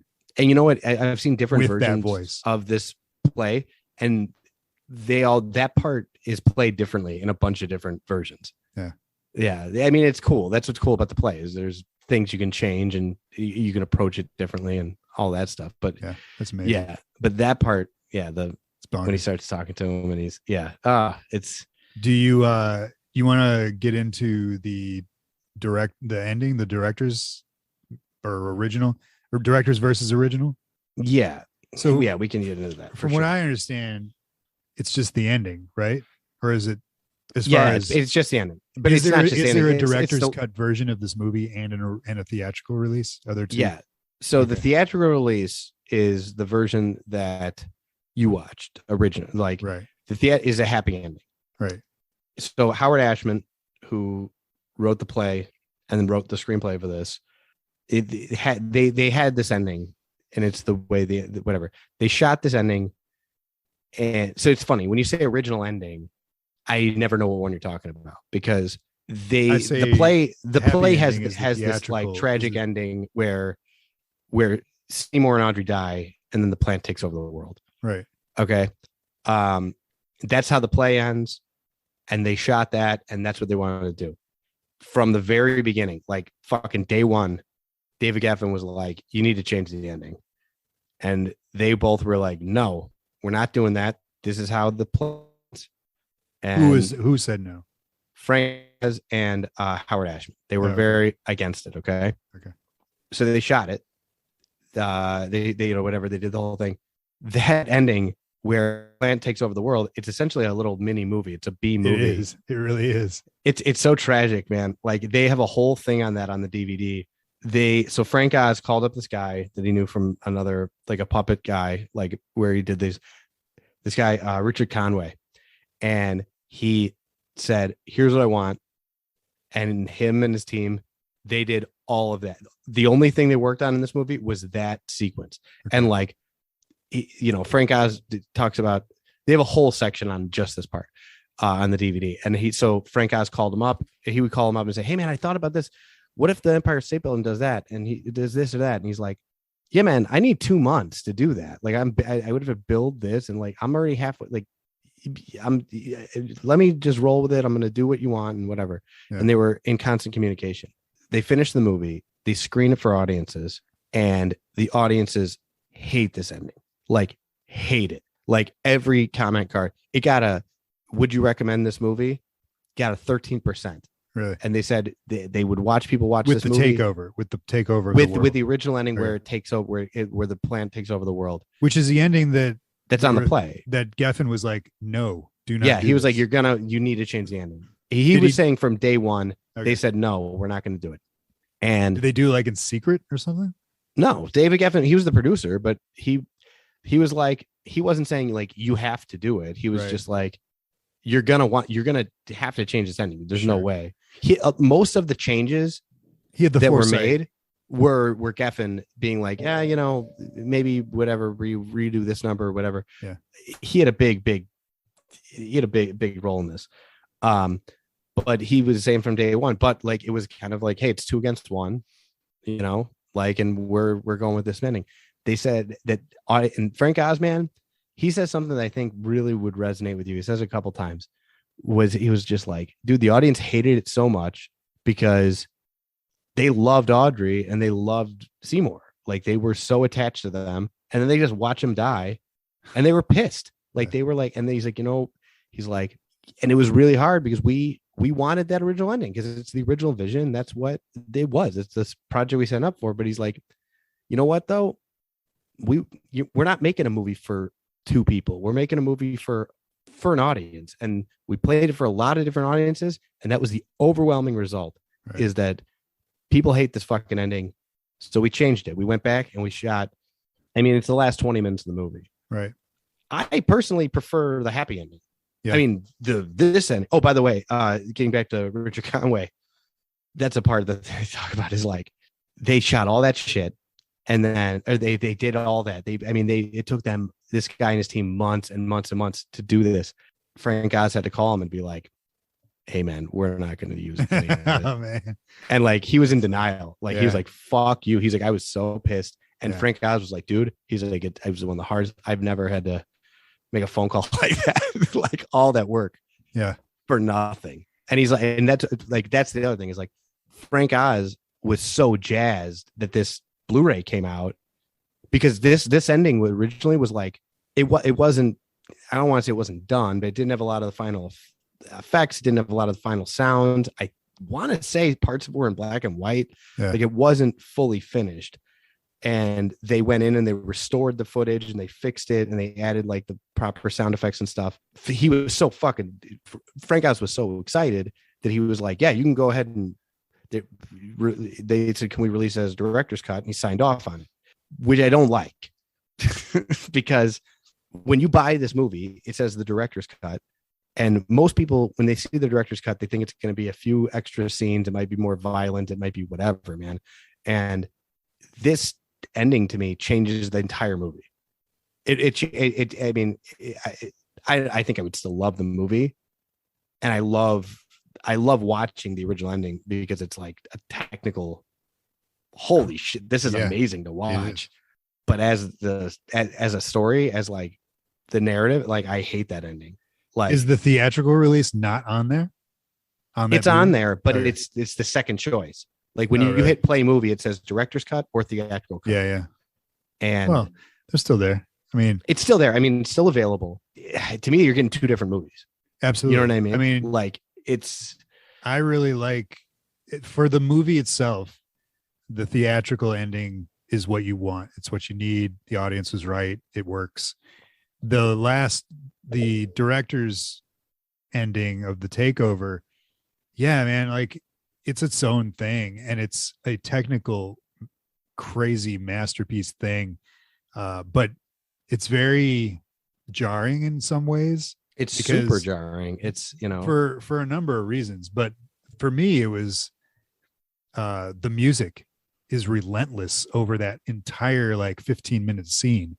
It's just nonstop. I don't know the song, but it in the director's cut. Yeah, during the takeover scene. Yeah, the song is called "Don't Feed the Plants." So, I feel like that scene. I feel like if that scene, it needed music to not be in parts of it, where you just took in the chaos. But it was crazy because of that. But man, as far as visually, what's going on in that is, I don't know how they did. Like, how did they do? What is that? Do they talk about that? It's all miniatures. It's all miniatures. Like, it's all miniatures, all forced perspective. I mean, they pulled out every trick in the book, man. Like, when you see the, like, especially on it's a lot of green screen. It's it's a lot of like, yeah, it's nuts. It's like it's 10 minutes of how the fuck did they shoot that? Like, Yeah. how did they do that? It looks like because there's, for people who haven't seen it, you can find it on YouTube. It's where I watched it, and it's, as far as I could tell, it was the entire thing. When did yours start? Did it start with it started in the with Audrey dying? Started during the fight scene. Yeah, where Audrey, like, he puts her, like, the first thing that you notice that's different is Rick Moranis gets off about 3 shots out of the gun, which in the theatrical version, he doesn't fire the gun off at all. You're right. Yeah. At her. So that's the first thing I noticed. And then it goes from there, and he eats Seymour. Well, he kills Audrey. Like, that's the thing. Like, how does he kill Audrey? I forget. So in both versions, he tries to eat Audrey and has her in his mouth. Right. Okay. Rick Moranis pulls her out. Rick Moranis shows up halfway through, like, gets her out, rescues her, gets her into the alley. It's funny. Another Frank Oz thing. When he's watching it, he goes, "Okay, this is what, like, it's the exact frame." He's like, "This is where both, like, this is the split. This is the fork. Like, this." He's like, "When I snap my fingers, it's a different movie." And he didn't, to this Blu-ray's credit, there's commentary on both versions. So yeah, so what happens is she says, like, he's like, "Oh, I rescued you," whatever, and she goes, "Okay," and she falls over. And in the regular cut, it's like as a joke, and then she gets right back up. But in the other one, she's like, is on the ground, and she says, like, "Feed me to the plant." It's a whole thing about, like, the plant's gonna make you rich and famous. It needs to eat to live. So when I'm dead, feed me to the plant, and I'll, Yeah. And she sings a version of Somewhere That's Green, which is the movie she does earlier, and whatever. And then she feeds. So Seymour feeds her to the plant. Then he goes up to the roof to kill himself. That's when the Jim Belushi character, who's played by somebody else, shows up and says, "Hey man, like, yeah, I'm from this company, and we wanted to get all the samples of the plant, and we were going to get it in all the houses and everywhere." And that's when he figures out the plant's plan, and he goes down there, confronts the plant, tries to fight it, and the plant eats him. Okay. It looks like in the director's cut, we'll call it, it looks like there are a bunch of massive Audrey 2s just walking around New York, destroying it, whatever. And there's a scene where one of them's on, like, the bridge. It's like destroying the bridge, whatever that is, Washington Bridge, or I don't know what it's called. Yeah, the whole thing. It would be interesting to have that. I don't know if it is on the Blu-ray like this, but encapsulated as like it's so much of its own thing, a separate thing. And and it feels so jarring because you're still in shock of, like, did they really losing the characters, right? Yeah, like, I think, where when somebody shockingly gets killed in a movie, you're like, the first couple minutes, you're like, is that real? Like, is that really what we're doing here? Right. And then all that happens while you're still like, wait, what? Yeah. Like, I get why people were like, fuck this, dude. Yeah, and it was, but at the same time, it's like, it's so amazing. It's one of those things that you really need to see if you're a fan of this movie, or if you're seeing it for the first time. Absolutely watch the theatrical version. Watch that. That's the movie that we all know and love. But you need to see this thing. It's so bananas. Yeah, I mean, it's a technical, like, it's amazing to Marvel. Watch. It really is. It's just a bummer. I mean, it would, Yeah. I mean, it's kind of like imagine watching Star Wars, and, like, at the end of Star Wars, like, I don't know, Han Solo dies. Yeah, but he dies, but, like, it's a really amazing, the Death Star opens up and a bunch of robots come out and they, like, rip them in half, and it's like, this is incredible. Like, what is this? How does this exist? I mean, how did they even do this? But you're like, you don't want Star Wars to end like that. This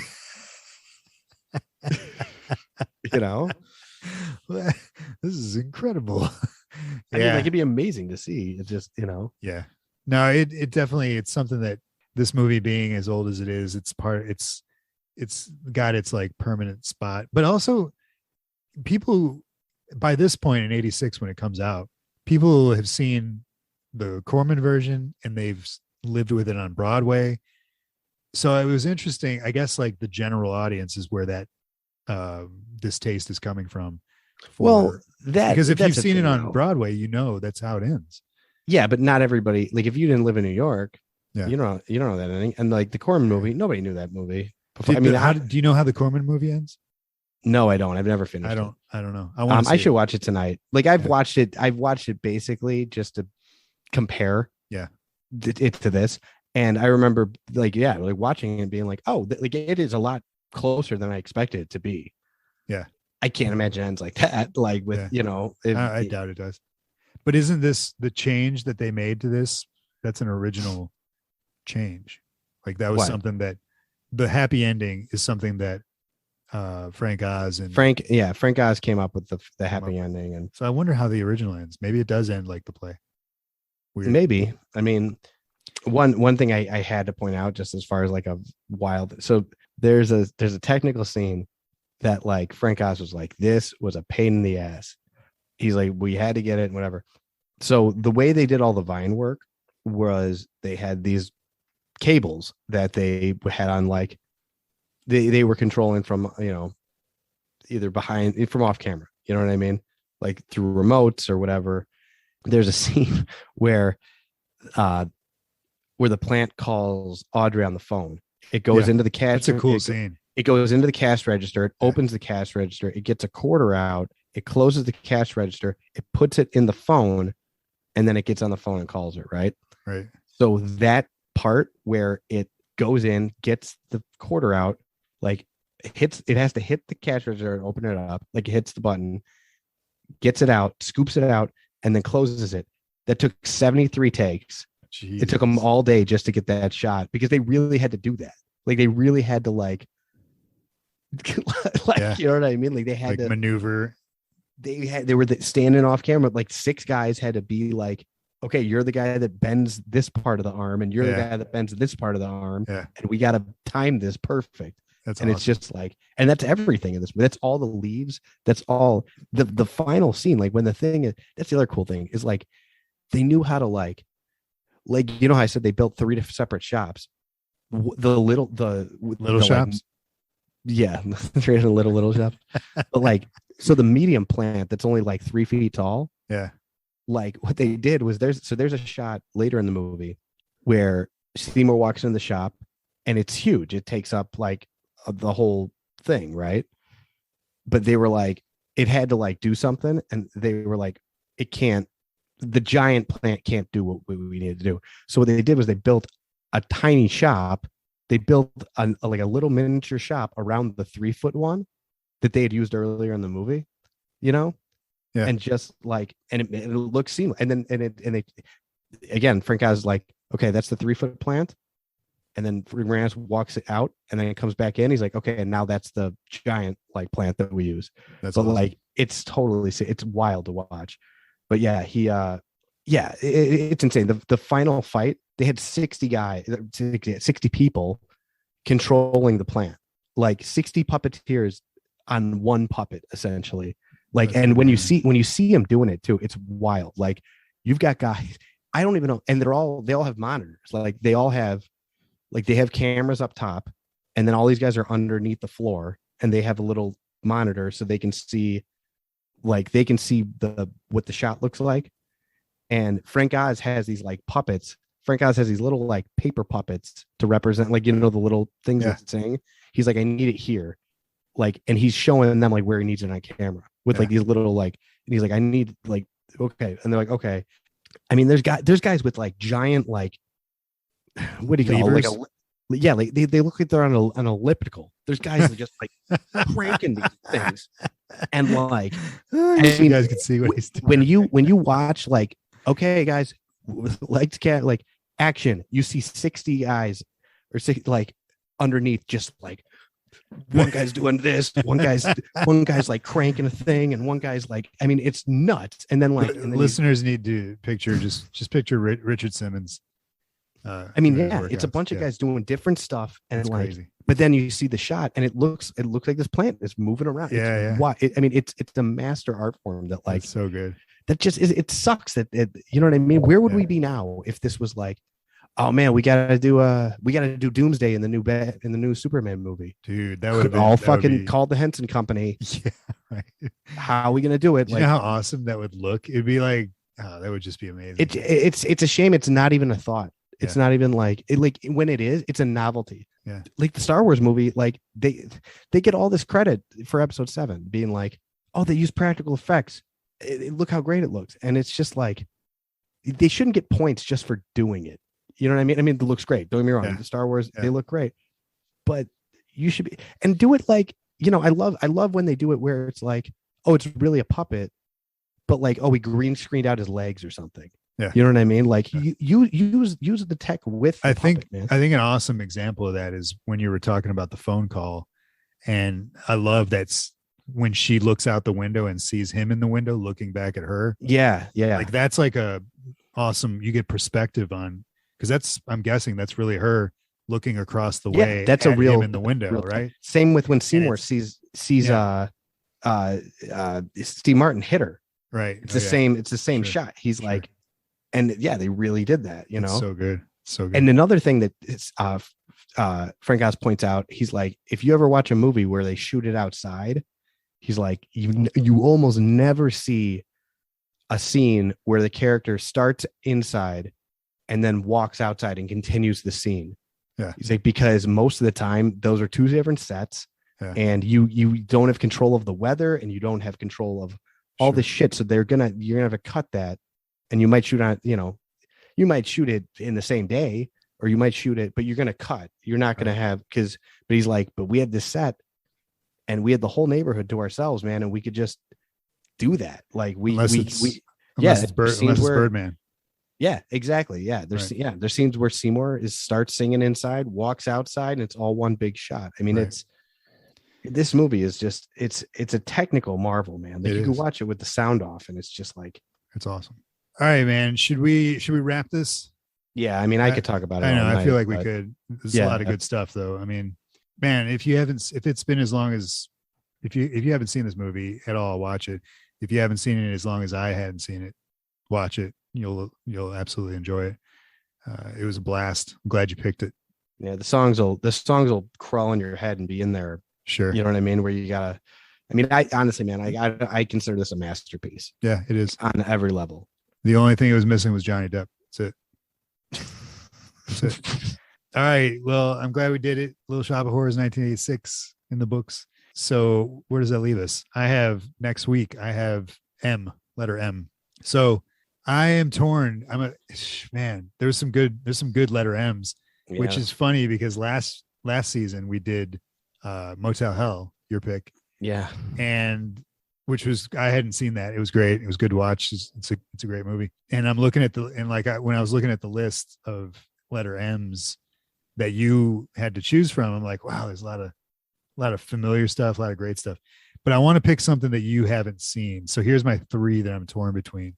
And I've seen all 3 of them, but one of them I haven't seen in a long time. So the obvious choice is Monster Squad. Okay. Which is one of my favorites. You've seen that though.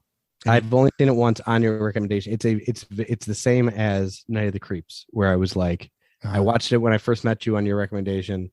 Okay. And didn't love it. I think I might, but you didn't love it? You didn't like it? No, Night of the Creeps or this? No, this Monster Squad. I just didn't have the nostalgia of it. It didn't hit a nerve like sure. But that was the same thing happened with the Creeps. First time I saw it, it didn't hit a nerve. I was like, all right. Really? But then the second time it did. Okay.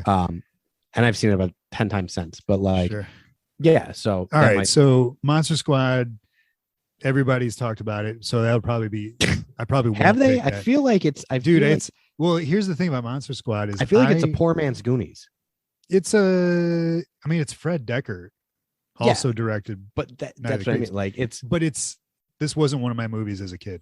I didn't really get into it until just a few years ago, and I love this movie now. But so the other 2, which I'm thinking will lean one of these, is Maximum Overdrive, the Stephen King book. The Stephen King evil truck movie. Yeah, evil truck movie.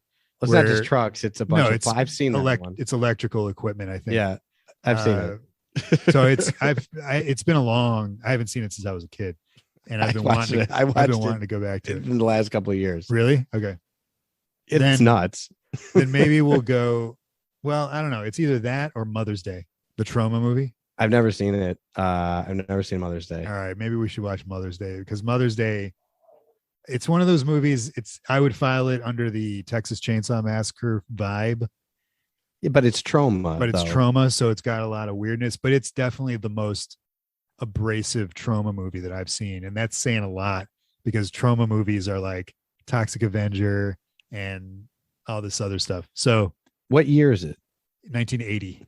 I would go for any of these, man. It's been Yeah. a while since I saw Maximum Overdrive like within the last few years, but like I'd revisit. You like it. trauma stuff, though. I do, but because there's always something to say. Yeah. But always like weary. Like I'm always every time, Yeah. even with like the big ones with like Romeo and Juliet. I'm like, Yeah. okay, here we Which I go. haven't seen that. That's a good one, but Yeah. like that's but it's James Gunn. Yeah. But Yeah. I'm always like, all right, what is this? Like, you Yeah. know what I mean? Like, it's always like, is this going to be good? I mean, I'm not. Mother's Day, it's pretty straightforward as far as it's not about. I didn't know there was a trauma movie. I've heard of it. Yeah, it's really bonkers, man, and it's really, really like, just it's not my kind of movie. It's very distasteful. It's weird, and it's like, but Is it I feel fun? Yes, Like, will I think it's fun? You will. Yes. Let's do that. You want to do Mother's Day? Let's do Mother's Day. Sure, You man. have- I'll do Mother. I'm I want to shocked do it into because you haven't seen it. Monster So Squad. yeah, I want to do it because you haven't seen it. So yeah. Anyway, Mother's Day. Let's do that. Mother's Day is coming up in a couple months anyway. So this one, I would feel bad if we talked about this movie on Mother's Day, or like for Mother's Day. Like I would feel bad about it. So let's just do that next week. We do Serial Mom on Mother's Day. We'll do that. We'll do Serial Mom on Mother's Day. Awesome talk. Little Shop of Horrors is great. You guys go watch it. If you want to get in touch with the podcast with us, find us on Instagram at Death by Podcast, on Twitter at Death by Podcast. And I know that occasionally we bring up the YouTube channel, and there's episodes on there if you like to listen to your podcast on YouTube. But as I said, did I mention it already? Or was that? No, we talked about it quite a bit before. Or did I say it on the before. Patreon podcast? Okay. So Eric Wolfgang, friend of the show, he does all of our art for our logo and all that stuff. He redid our YouTube channel art. So I posted that up there. I posted it on the Instagram as well. And he's also going to help us out with some thumbnails. So we're going to be finally getting the YouTube channel rolling in a cool way. So be sure to check that out. If you guys want to support the podcast directly, you can find us on Patreon, patreon.com/deathbypodcast, where you will find our second bonus mini podcast, BoobTube TV, where we talk about a horror related TV show. These last 2 weeks we've done Frankenhole from Adult Swim, and next week we're gonna hop back over to Tales from the Crypt season 2 for next week. So check that out on the Patreon. We also have all of our custom stickers on Patreon at different levels, and behind the scenes stuff, all kinds of good stuff on Patreon. So cool community. And I also wanted to address a listener question before we All go. right. Is that cool? Yeah, absolutely. All right. So friend of the show, Charles Gucci from the Patreon says, here's a listener question for the next main show. I've seen a lot of animation that's horror comedy, and this is in reference to Frankenhole that I just mentioned, because it's kind of like a animation style. I've seen a lot of animation that's horror comedy or has elements of classic horror, but is decidedly not horror. But I can't recall seeing anything animated that was straight horror. The closest thing that comes to mind is a film called The Spine of Night. Have you heard of this? I have not. I have not either. Though I'd classify that more as a very dark fantasy. So my question is, do you think that horror can work in the animated medium? If so, do you have any examples of recommendations? What do you got? Anything off the top of your head? Off the top of my head, I don't know what it was called. I know that like it's more prevalent in like anime. Yeah. Which I'm not that well versed in. I know, what I know, I know all the big stuff.